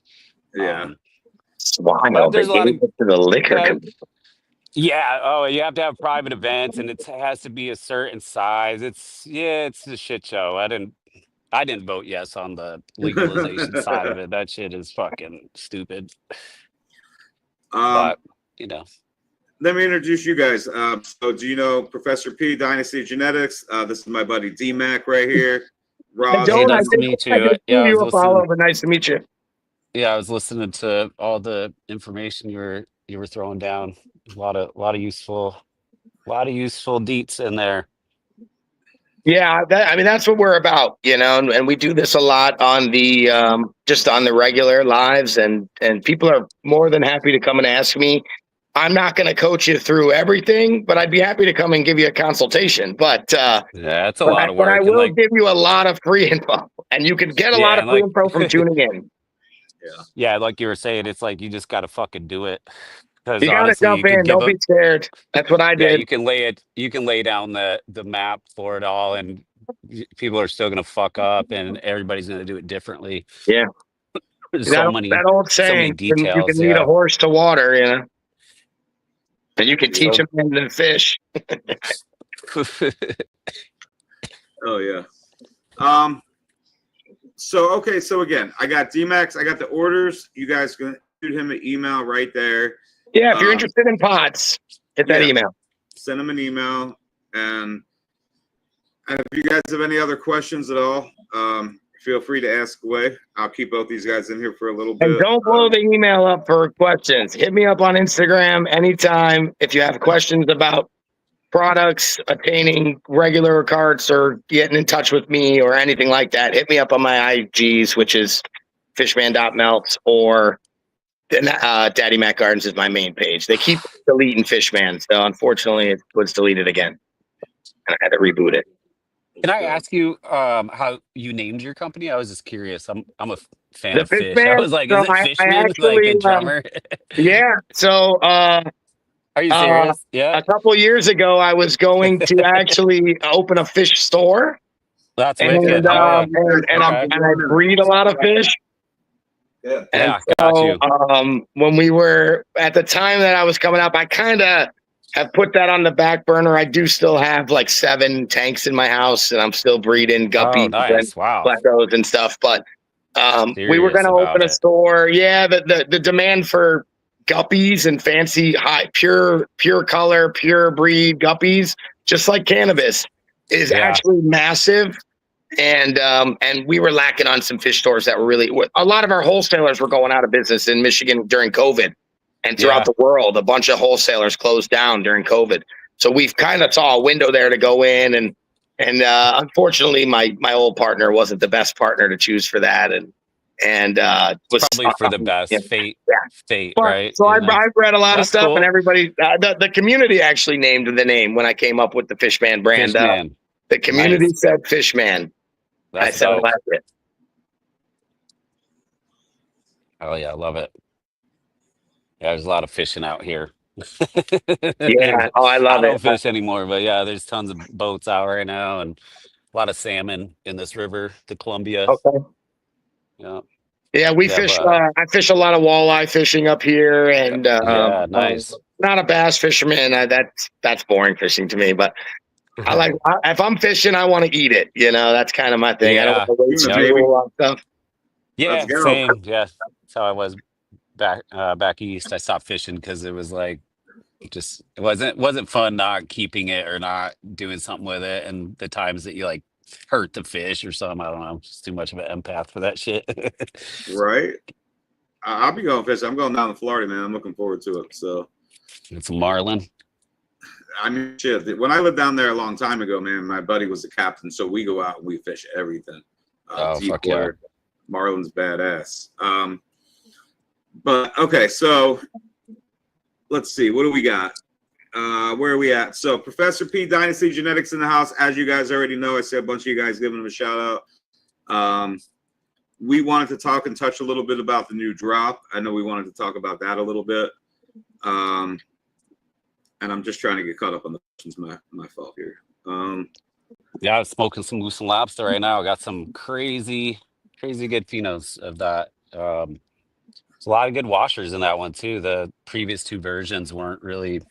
The Cali Snapple is such a sticky plant. It was dominant in the first 2 versions, but this male has shown his dominance throughout the gene pool. So there's a lot of washers, and the terp profile is unique for especially being wash worthy. There's pineapple that comes through that's not the most common terp for washers. No, not at all. I feel like we need to get Michigan some of those washers. This guy needs some of that in Michigan. Some pineapple terps. Yeah, like it's insane. real. There's pineapple, that's blueberry. my favorite terpene, and no one can ever hit it. Yeah, no one. yeah. That's been it's been my jam for a while. But speaking of, while we're on that, we are doing another Pineapple Fields drop here soon, and that one dates back to 2012. We still have both same parents, so it's the same exact version as it was back then. Amazing, like I said, it's just amazing pineapple terps, but there's not that many washers in that either. It's a lot of sticky heads. Not as many waxy, and the ones that are going to snap right off. This one though, this Moose and Lops is bringing some of those terps, but has the trikes that bust off. It's nice. And just seeing how the flavors are translating from the smells, it's beautiful. Kind of going through the keeper process now because I kept 8 of them from the tests, and I think 4 of them I'm gonna keep because I kept these 8 based upon how they looked and smelled. But we've limited it down to at least 4. From the trimming aspect and etc. There's some of the same terps and a few of the phenos, so we're just going with what's easiest and most productive to grow. So yeah, but burning the number 1 right now. This is one of the main keepers.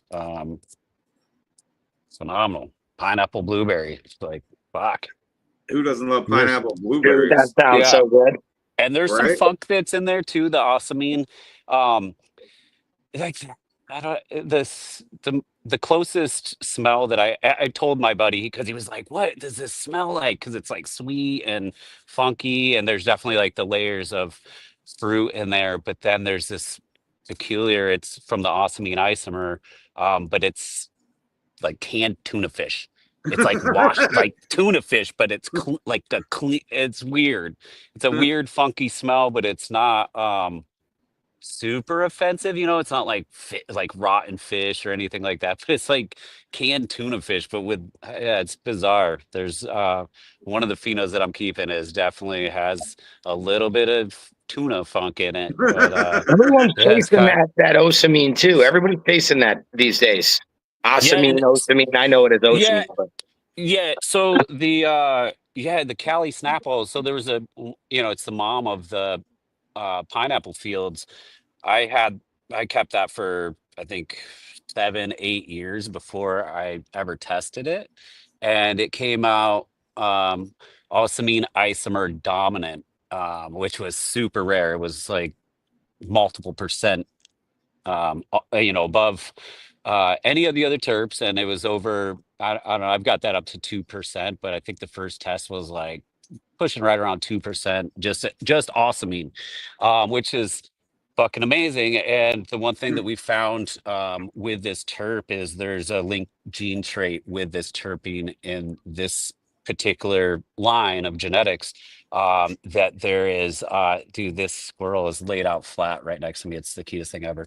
But the there's a linked gene trait with CBG as well. Yeah, it's like a fat.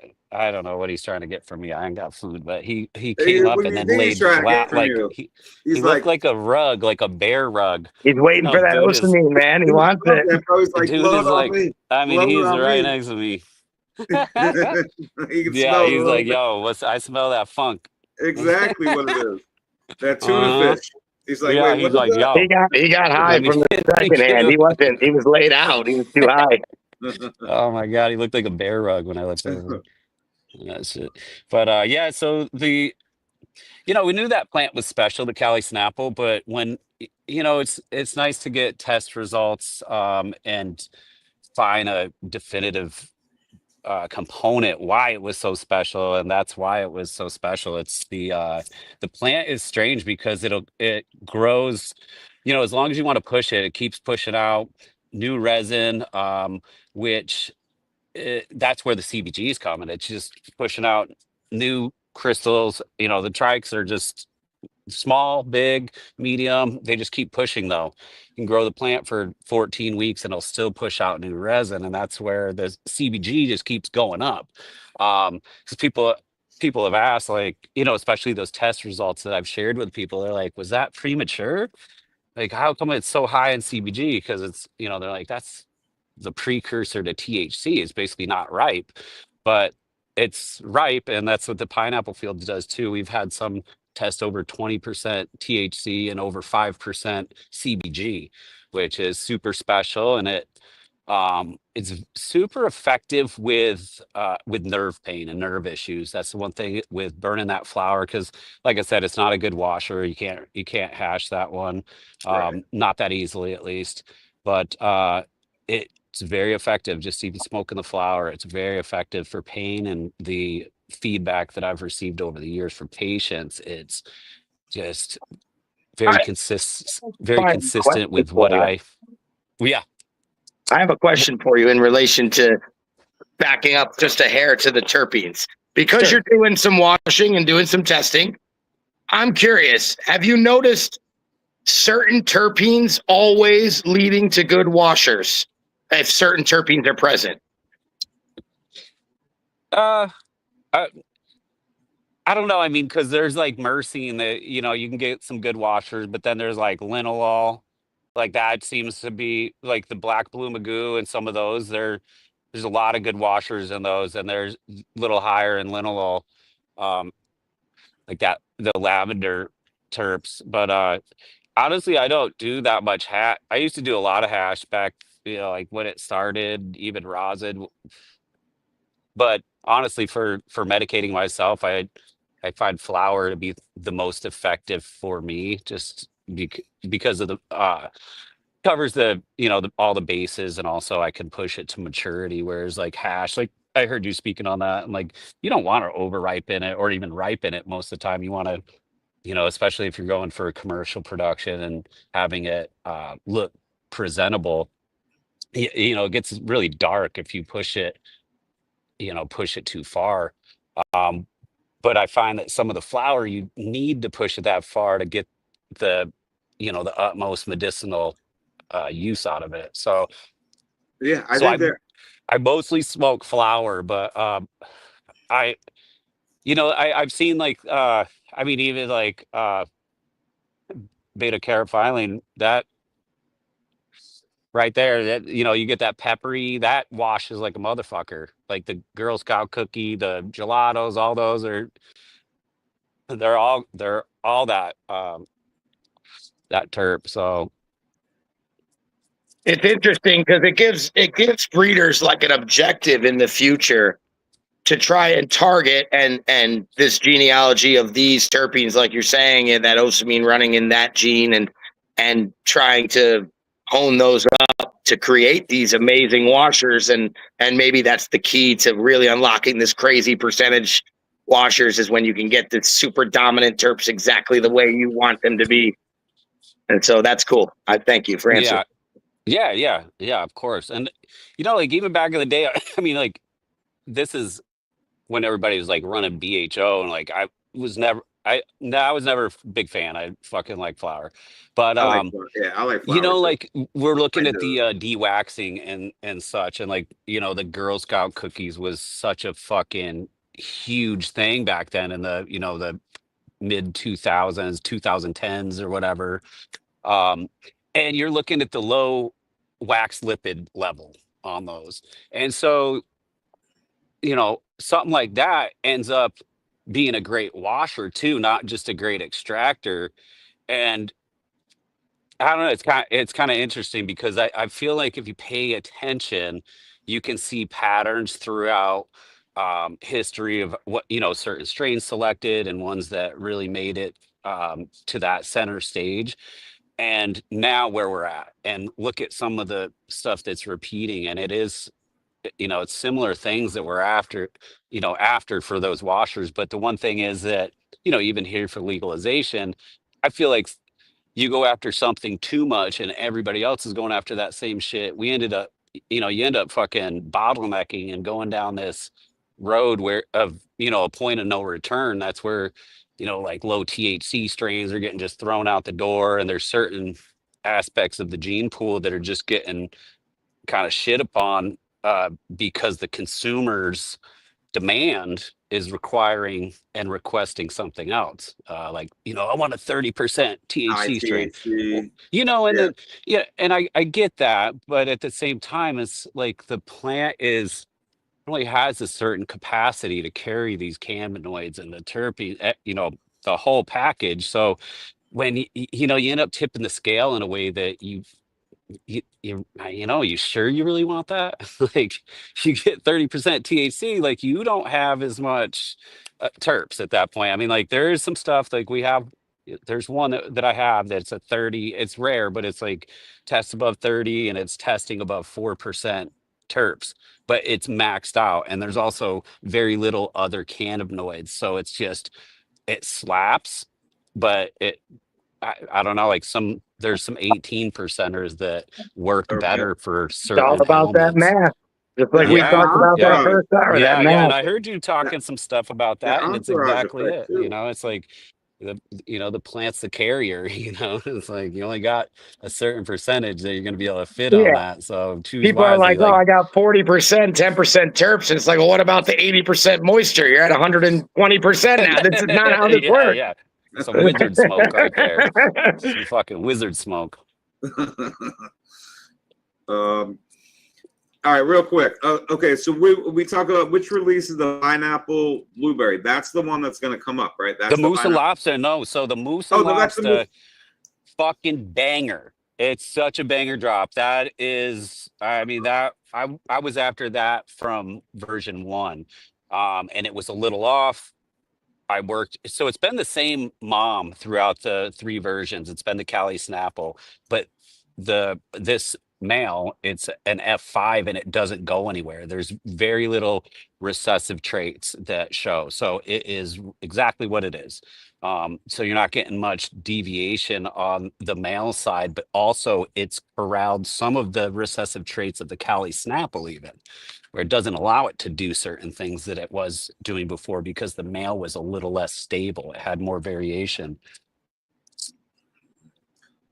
Okay. But the So, yeah, and so on the Discord, we have a tester thread. It's a lock thread because the people get invited. But there's been a lot of data shared there too. And there was another grower and he's saying the same thing. He's like, dude, the terps and like the gene pool of that moose and lops is insane. They're just all big yielders, great looking plants, easy to grow, and the terps are really, really unique. But there's the best washer out of that last drop is definitely the berry blackout. okay. That's the best washer. It's the black blue magoo with this same male. It's the Mount Hood Huckleberry F5. It is incredible. And I know that Wojo Wax, I think they're out that way. They did some pens, they did some rosin. I tried it and it was absolutely incredible. Um, I love, Wojo I does love good work. Yeah, and I love rosin when it's Started as done a well, caregiver. and it's yeah, I was impressed. I was really impressed, and they because did that, found that pheno on their own and you know did their thing on it, and it was incredible. I tried a pen and tried a little bucket from them. So yeah, it was phenomenal. But this one, and I told them because I know they swooped that new version, but I told them I was like, this one's even better. And they found I think he said an 8% washer that was just a banger out of that. And like put out really quality. And the terps are different on that. It comes out, it's kind of like it does have the punch in it. So the punch comes out a little, it's like that papaya terp. Um, but it has the lavender that comes through. So it's there's some berry in there too, but the lavender, I feel like the lavender berry mix in a dab is really special. I Yeah. don't see it all that often, but I enjoy it when it's complementary, it's like you get that sweetness, but that nice like finish Lavender. of the lavender. It's The lavender beautiful. is so good. Yeah, so good. Um, all right, what do we got? Running the Agent Orange, Exodus, just flipped it. Oh, those are incredible. All right, so yeah, those are on the site, guys. I think there's not many packs left from the new drop, but I know Tim, you asked, so that Moose and Lobster is on the site. Those freebies as well. The freebies, we did some really special freebies on that last drop as well. Yeah, the freebies are absolutely insane, man. So you guys get hooked up with the freebies. Try to do it proper on that aspect, or even like going a little overboard. That I think it deserves it too. Like this line, we're that stoked with it that we just want to we did a sweet promo. There's you get freebies on every pack you swoop. So it's up to I think 3 different freebies or 4 different freebies there. I think there's 3. So yep. Is the moose the pineapple one? Yeah, that's so this one in particular came how out. Are you saying it? Yeah, moose and lobster. Lobster. It's a main, Okay. yeah, it's a dedicated main strain to some family up there. And we started it as a joke. It's like kind of big and stinky, and it fucking is big and stinky. It's nice. Yeah, they threw down. But that one has a really unique profile, very unique. And out of a pack, you're gonna get it. Its keeper is fucking easy finding. But multiple keepers most likely out of just a pack. So that's like I said, I pulled 8. There were a lot of probably multiple like replicated phenos or whatever, but I just kept them because they were all too good. I just want to smoke them as they cure, see which one holds the flavor the best and cures up the best. Give it a little time before I just fucking say that's the one. I'm gonna wait it out like 3-4 weeks, but. Yeah, Tim, you could just go put another order in. put a secondary order in and just say combine with the previous order. Put one more in, Tim, for me, and send it One to more me in. on it. Yeah, you good. You good. Just go. It's all good, bro. No worries. What do we got? Sounds like okay, that drunken goat. The drunken goat. I got the drunken goat outside. It's looking like a cheese leaner, long, skinny leaves, and lots of double serrations. Yeah, I was just gonna say the serration before. Yes, that's a cheese leaner for sure. Those ones are good. They're really those ones I find to be pretty resistant to the elements. They're not gonna get. They won't get powder mildew. Those leaves are not velvety. Um, they're pretty resistant. So that's a good out. That should be a good outdoor one for you. Not sure your climate, but I've seen those grown in Hawaii and some of those grown out in Maine. He's in Virginia, actually. Okay, that should be solid. Should be a good one. Yeah. That's a good washer too. Some of those are fucking fantastic washers. That one in particular, because the buds don't get super dense. That's also why it's good for outdoor.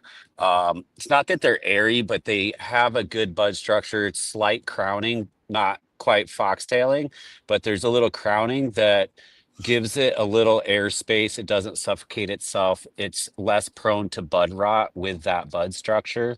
And it's also really good washers because, if you're going to do rosin or, do some bubble with that, there's a lot of surface area that is reachable. It's not like dense round nugs. Some of the punch leaners get a little denser. That's a good washer. So this is a question. So what do you think about Brandon Rush? Bakashi comes through. He put up a post, his concept of when the hairs are 80% brown, red, orange, the plant is ready for harvest over checking trichomes.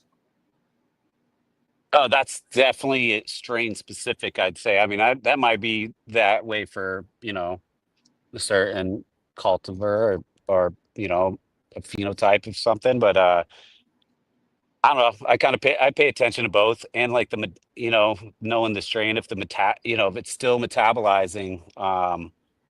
I grow soil, so I like to I like the plant to use up as much as it can out of the soil before I chop it, just so it burns clean as well. Um, I think to some degree that has merit. I don't think all the way, but I think that's very specific on certain genetics too. Like some of them, yeah, hairs just don't like they. There's some of the sours that don't even really they turn like peach colored. They still look somewhat white. It's funky. It's like they never turn a color. So I think it's strain specific, but I think there is some merit to that, definitely on probably quite a few plants. I mean, and it's also like what you're going for. Like Fishman was saying, like if you're doing hash, you definitely fucking want to cut it on the earlier side too. Like maybe not even let it go that far. But that's your goals, that's always the question that I've had for these rosin makers all the time, even him, because like for flower, we want the amber, and that brings out a lot more. And I feel like maybe that's the part of the rosin that I'm not, it doesn't have, like, listen, I'm not saying that's exactly it for me too. But it's also like fucking, I've had 3 knee surgeries, have an ankle surgery, like reconstructed shit, my like I have arthritis and shit in my knee. It's weird pain that like oil works, but I do edibles, and like I love rosin gummies. Like there's something about the decarboxylated fucking gummies like that. Man, those rosin gummies slap. And I do like rosin on occasion too. It's nice, it's flavorful, it does have a good effect. I feel like flower for me, like it lasts longer, and also like some of the a lot of the strains I smoke just don't wash well. So that's the other kind of predicament you're in. If it doesn't really wash, and I prefer rosin definitely over BHO, but no, definitely, no doubt about it. But I do feel like there's something that is missing when you don't go, like I don't know, like I always feel like I don't know what it is. Like I like rosin. I know you're a flower guy too, Yeah. Tony. So I know all three of us sort of are. Well, so the comment said it pretty good, in my opinion. To throw in what amber is degradation, and Yeah, and amber is, you know, you yeah, don't, it definitely can be, and it's like, yeah, I and agree. it'll continue to amber through the drying phase. This is something I learned early on. But If you take it at 10 or 15% amber, it might end up being 70 when it's done. Yeah, It continues to amber. So I've definitely done photographs. You're right there because like I have a couple photos I wish I could bring up right here, but I have one that's like it's fucking so rare. I've never had this, but it's like a cloudy amber and then it's like a red like overripe, but it's on one fucking leaf and right. you can see the process, but at the same time when you cut it, yes, it does change, and dude, a lot of the times the plant will keep growing a little too. If you're keeping it on a big stalk, it's going to finish a little bit. It will finish. um Yeah.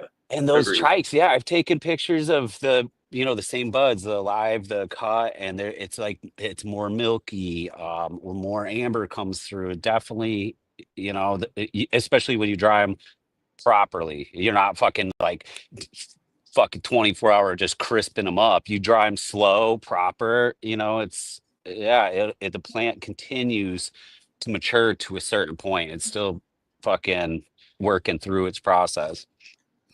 Yeah. Especially that first fucking 24, 48 hours. That's truth.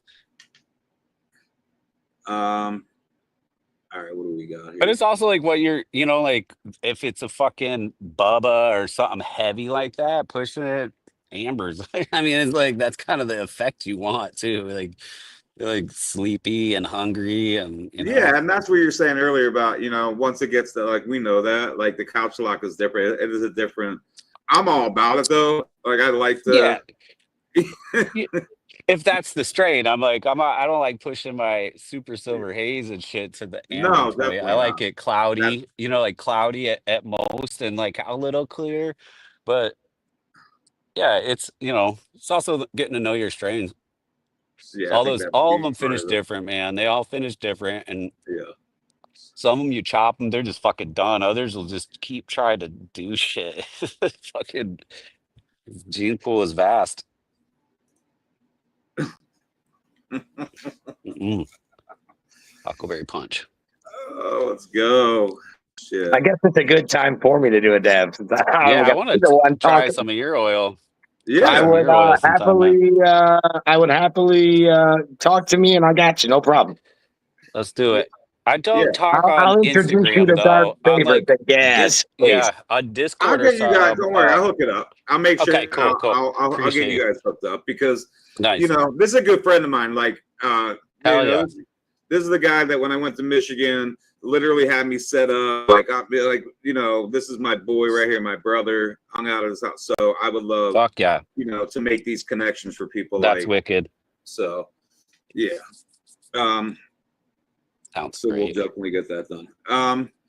But what do we got? We got about 40 minutes left. 40. We got about 20 minutes left, guys. So I know. Do we touch on the pineapple fields? Do you want to talk about that a little Slightly, yes. We could talk about that. So bit? Okay.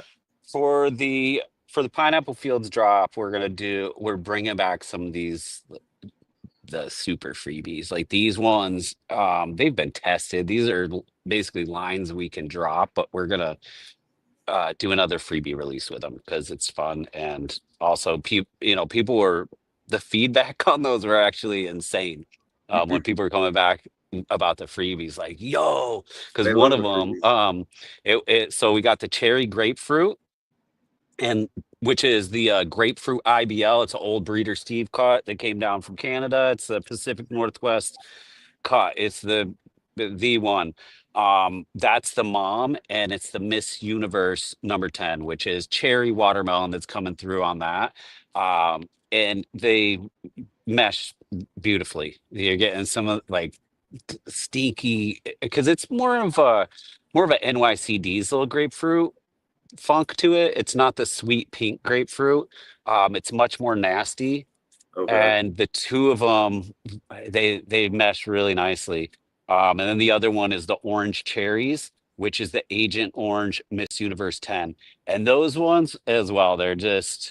They mesh beautifully. Um, and the keepers that people are getting out of these are insane. We got a freebies thread on our Discord, and some people posted some shit in there. It's like, what the fuck? Like they're crazy beautiful plants, and their feedback was it's legit. They were genuinely stoked and grew them out, through a freebie. But we're gonna be dropping the pineapple fields. Another one that's making a comeback. This is a good washer too. Is the black watermelon? It's phenomenal. It's the black blue magoo #4 with the Miss Universe 10. The mom is a little more stout and sweeter than the #7. The #7 is more lavender. That's what was used in the berry blackout. Sounds And good. then we also are dropping it's another old strain. It's actually won third place at a High Times Cup back in 2013 for Bubble Hash before rosin days. They weren't doing much, maybe very little rosin then. But yeah, 2013 won third place. It's Caramel Candy Kush, which is the pre 98 Bubba with the Miss Universe 10. All three of those are going to be dropping, and we have those two freebies that are going to go along with them. And All right. we're stoked lovely. on it. It's been years since we've Pineapple Fields has been out for a while, or out of stock for a while. Right. First created in 2012, so it's same exact strain. It's probably only the I don't know, sixth time we've released it throughout the years. But yeah, this is going to be one of the last drops for a minute. Okay. So, One of the last drops for a minute. Well, Okay. this one, we got a couple things in works. Okay. One of the best plants I actually selected in the last year, and I'll be completely honest, it was unexpected because I did a re-veg, and it's phenomenal. Also, it's a great washer. It's the lavender sour diesel. It's that black blue magoo 7 with the East Coast sour diesel backcross one. It's fucking phenomenal. But that's going to be one of our next drops probably this fall. That's on deck too. Good. Excited for that. All of them. We'll keep that. Always. A lot of work. But we'll be out at the I think our next show. I've been super busy in the grow rooms. But our next convention we're gonna do is probably the Harvest Cup in November. I know I mentioned that to you before, but in Boston, right? Outside of Boston, it's in Worcester. Okay. Worcester. All right, yeah, I like to come up to that for sure. It's one of the best shows. And there's this whole contest side of it that brings in a lot of growers, a lot of hash makers, canna chefs. It's a great event, just for the fact that it's more grower. It's pretty much all growers. Like the people that come through there are growers and smokers. It's not one of these like plastic conventions where you're going like MJ Biz or something like that. It's like, there's like fucking 90% of it is whack as fuck. This is the opposite. It's like maybe 90% is good and legit people that love what they do, and they're that's what it's all passionately. about, man. Those are the events that I like to go to. Events like It's fun. They have this center kiosk every year they do it, but all the entries are displayed in the center kiosk, and it's like buds, dabs, fucking all sorts of edibles.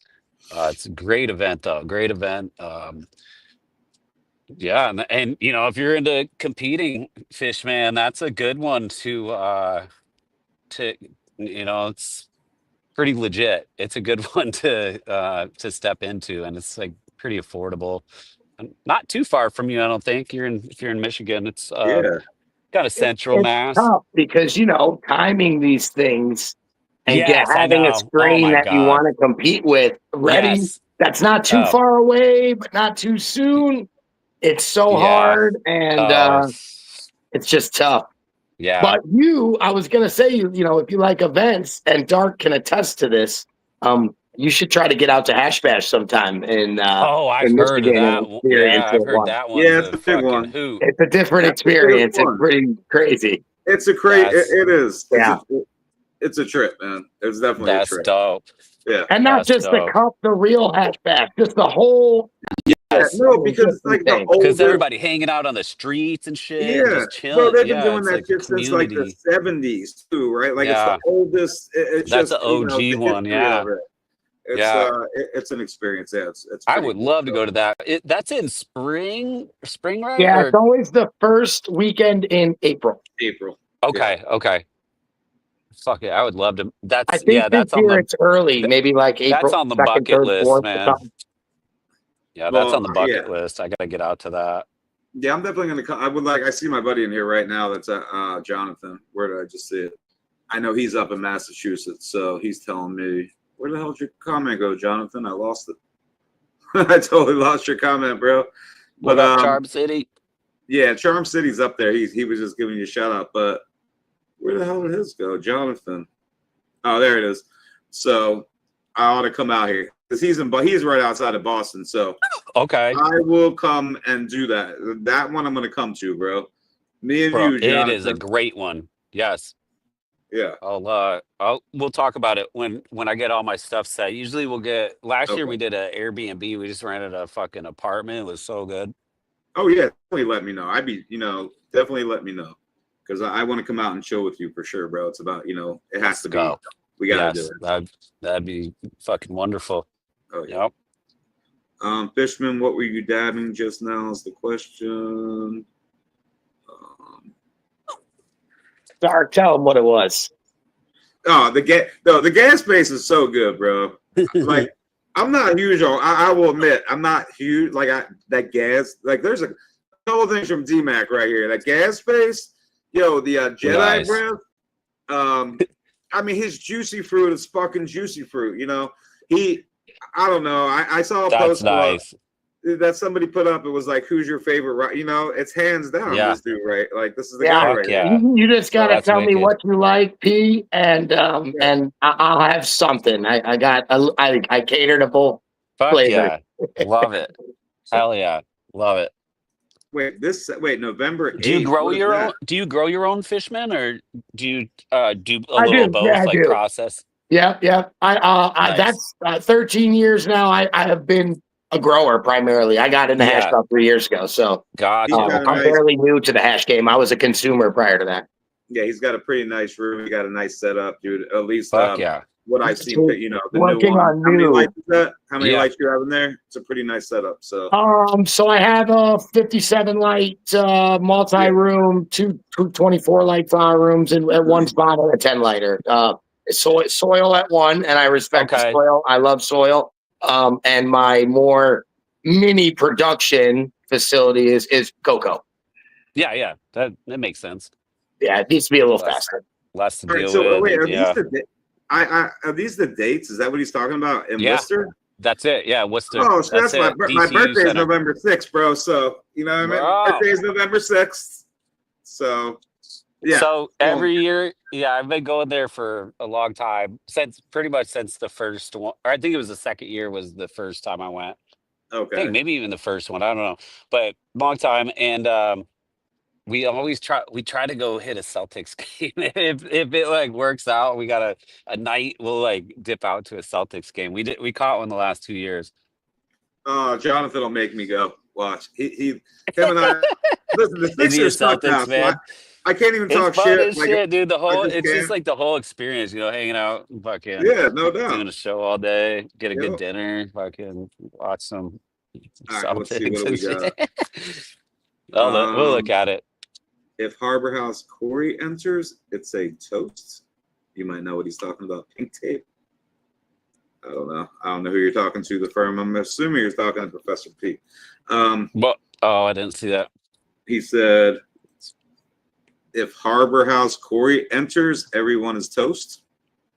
I don't know. I don't know. I don't know No, I either. don't. Okay. No, I think it's just a maybe that's one of the or the producers out there. Maybe. Okay. I re-vegged that super silver kiwi and got some seeds going. She's super heady, bro. Special That's heady. a crazy one. That's special. That's really terpy. That mom is yeah, it's like pushes 29 THC over 4% terps. Really, really terpy. Every time it could be like not a good like the best grow and it's still just super terpy and very potent. That kiwi's special. Oh, Twisted. I These got another strains book. sound up my alley, man. Like I gotta check Here's this another year one. out. Yeah. He's up in Massachusetts too. So we got all right, Twisted. Yeah, I'm definitely. It's my birthday, man. It's a birthday weekend. Come on up. Yeah. I'm gonna make it a thing. I'm gonna come up there, no doubt. Yeah, we'd be going disc golfing at fucking Maple Hill there too. Maple Hill's hell yeah. one of the world's best disc golf courses, like 15 minutes away. Oh, my man, disc golf, huh? All right, yeah, dude. This place actually is my Oh, I home know course Maple Hill pretty well. much. I played Yeah. on PDPA tour for 12 years. Oh shit. Okay. So, I just got my number this year. I've done 3 tournaments so tell far. me, what are the but- numbers up to? Yo, wait, they're above 300,000. Mine's 299,188. I'm I remember it because it's like that. 32685. 32685. Holy shit. Okay. Damn, 5 did. That's 2006. so when it hit COVID, that's when it just blew up. Like the numbers just because the That's sport awesome. blew up, but it's oh man, it's been great. We are ready, cool, man. We are ready. We're good. No, I'm fine with you. Good Yeah, come out. strains, good disc. Let's go. We're golden. Yeah, I don't play that much anymore, but so this is a disc golf course. It's Rooster Rock that I'm chilling at here. I'm facing the river, but the other side, it's there's 9 holes here and 9 holes on the east side. It's a beautiful course. Yeah, it's crazy. Is that where you were at last time? Is that the gorge there, or is that somewhere? Yeah, the gorge. Okay. Yeah, so that's Washington right over there. The that's- land that you can see. Yeah, it's beautiful, man. That's what I thought. Washington. I can imagine like what you guys got out there. Oh, it's Yeah, so and- nice out there, bro. Well, It's beautiful. today's rare because it's always windy here. Yeah, I mean you can see how flat the water is. It's Yeah. it's usually windy and wavy. There's been a lot of boats today, people out fishing, doing their thing, but yeah, this is rare. Usually it's 20-mile-an-hour wind at least, but yeah, I was throwing a little disc before I came in. Yeah. I do a Thursday night league too. We do a doubles league every week here. Hell yeah. At man. one of a different course, but yeah, I do a lot of Ours disc is golfing, man. Thursdays too at my closest course. You do? Hell Yeah, yeah. they have Thursdays and we do it Tuesdays at the other one. Fuck yeah.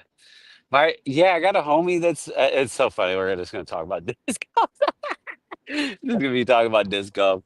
Chad's Someone like, ask God us some damn it. questions, man. Get the questions. Yeah, No, Columbia River Gorge. No, Hey, listen, man. It's all about just we talked about this last. yeah, time on here. connections. No, I get it. You see where it goes, but it's not like I'm not gonna have you come back, and we're almost done. I mean, shit. I'm just cracking up at this. I'm like, oh shit, this is my new best friend. No, there's also a couple courses down the river, like that steep side over there. There's rocks and shit. That's like Bonneville. There's a big dam down there. But there's 2 courses, Bonneville and Skamania. Both Skamania is world class. It goes up in the mountain, and this is like a disc golf mecca right here. It's pretty dope. But yeah, good weed, good disc golf. It's not a bad place to live. Any Washingtonians in the chat? I think there is some people in there. I know this guy. I know he's from Pacific Northwest for sure. Zoo. I think he's from Oregon. I gotta show okay. you something too. Because I Nice. received a package today actually that might make you laugh. I did. This craft does their misprint sale every year. That's half off. Dude. Bro, And just saying, I bought myself Yo, a stack. Dude, so I've ended up it's this other side over here. So I got an ace on it's this crazy hole downhill, and it was the first time I ever threw a surge.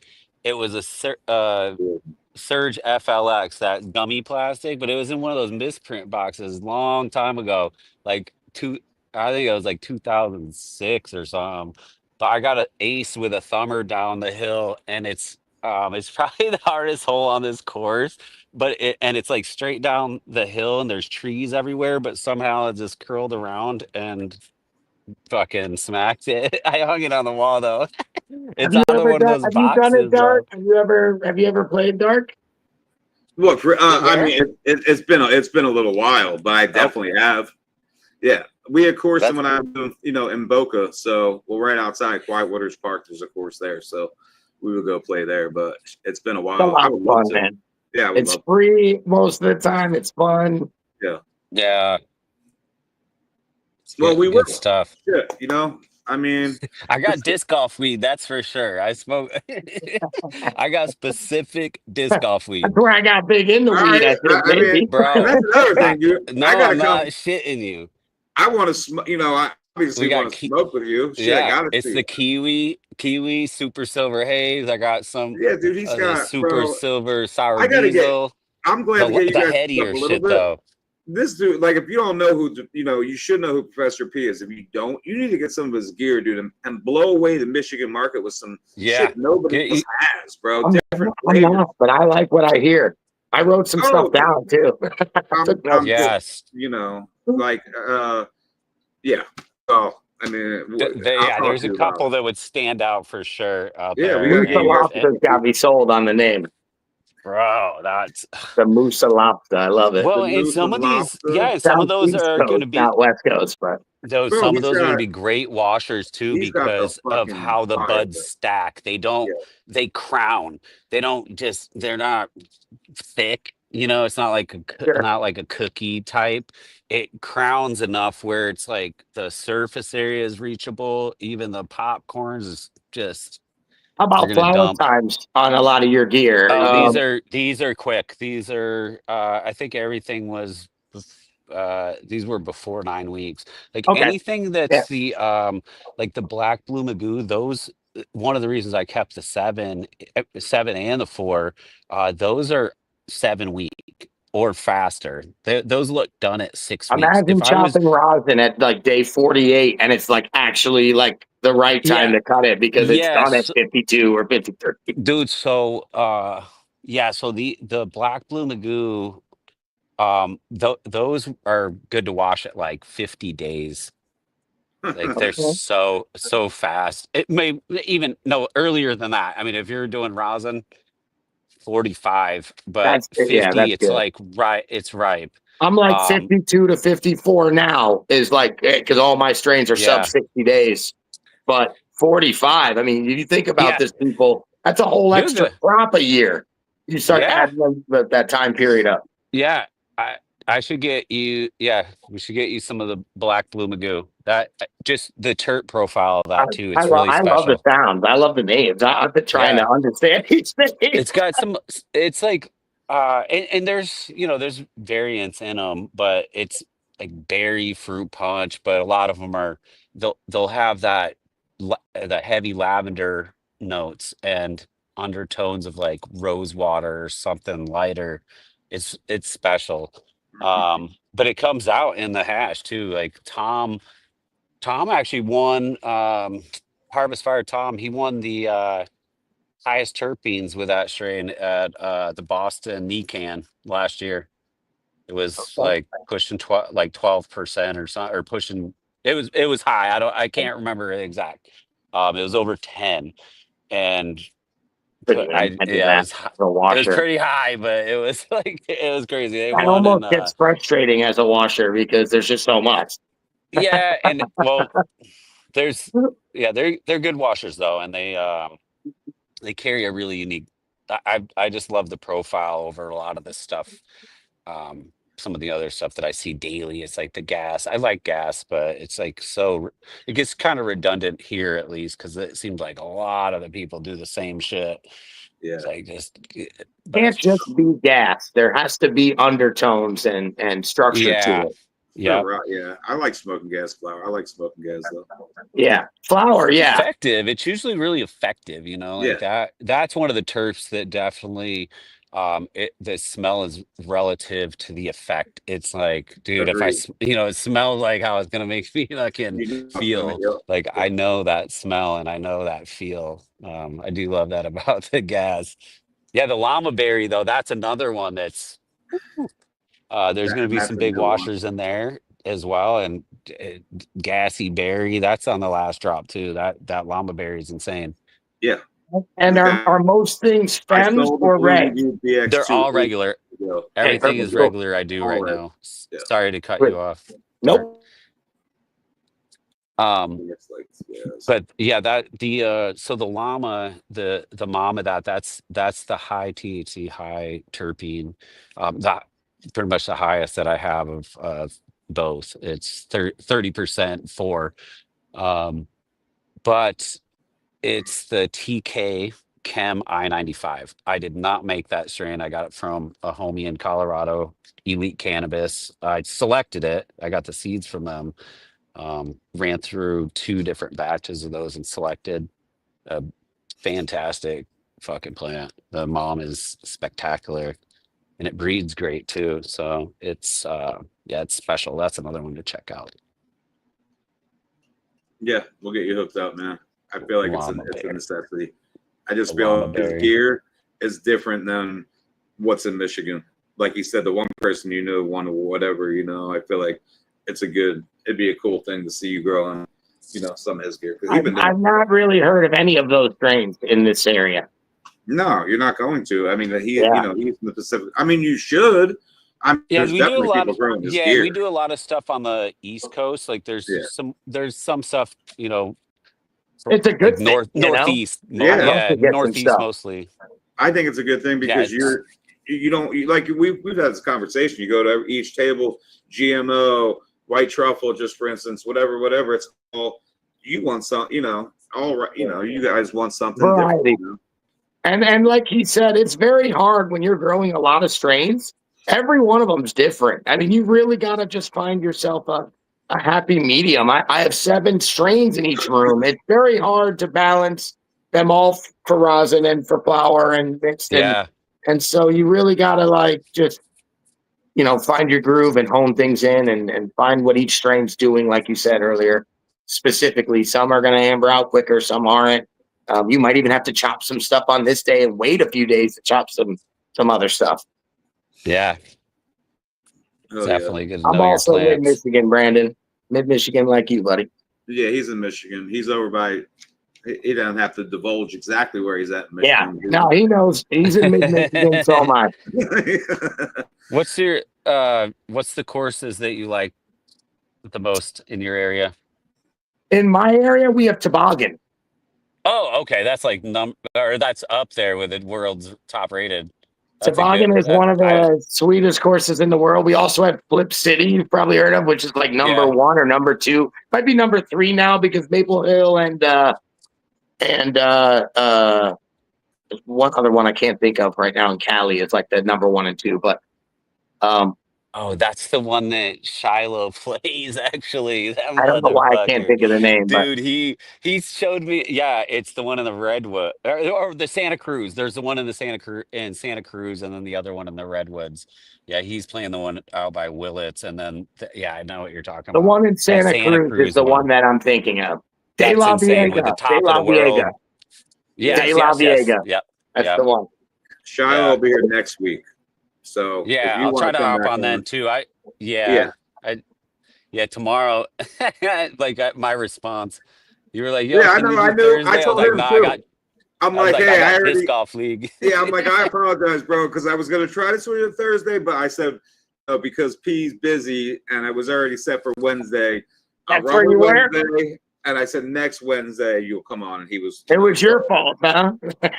Well, Thursday, Thursday. I'm not doing Thursdays. Shiloh. It was Shiloh. No, Shiloh. I thought he was at disc golf league Thursday. No, I do disc golf on Thursday. I already know. Every Thursday is disc golf. So It's a doubles league. It's pretty fun. It's a point I love system doubles doubles. league. Great. And they Doubles do is the and they do like an end of the season playoff. But they're all, dude, they've been doing it. So that league's been going on for 24 years. It's one of the longest in this area in Portland. But old school heads, a lot of they're a lot of pros that you play with and against. Yeah. Kind of crazy. I It's started cool. in 99 or 2000 at Hudson Mills when it got put in for world championships. Oh, whoa. Yeah, That's a that's when I crazy first place to played. It was like 8 miles away from me. I grew up in the Ann Arbor area in Michigan, and that's crazy. but one course I recommend you get to, Idlewild in Kentucky. Oh, yes, I've seen 100%. that. I watched some of the footage. I watched the PDGA footage for sure. Yep. Crazy course. Yeah. All right, guys. I'm gonna wrap it up. We've been here for 3 hours. D-Mac's been Been a with me for pleasure. 2 of them.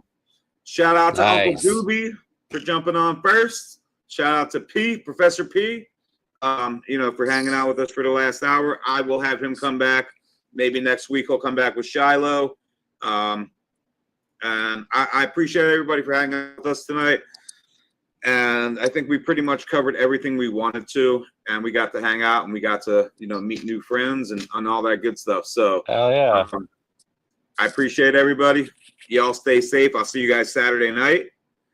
I will, D-Mac, I'll talk to you. I'll give you a call Yep. Peace tomorrow. out, y'all. I'll Appreciate make sure it, Dark. you guys together somehow. And Yeah, nice meeting you, P, and thank you, Yeah, Dark, definitely. as always. Yeah. much love, y'all. Stay safe out there. Have a good night. Peace. Peace, y'all. All right. Out of here.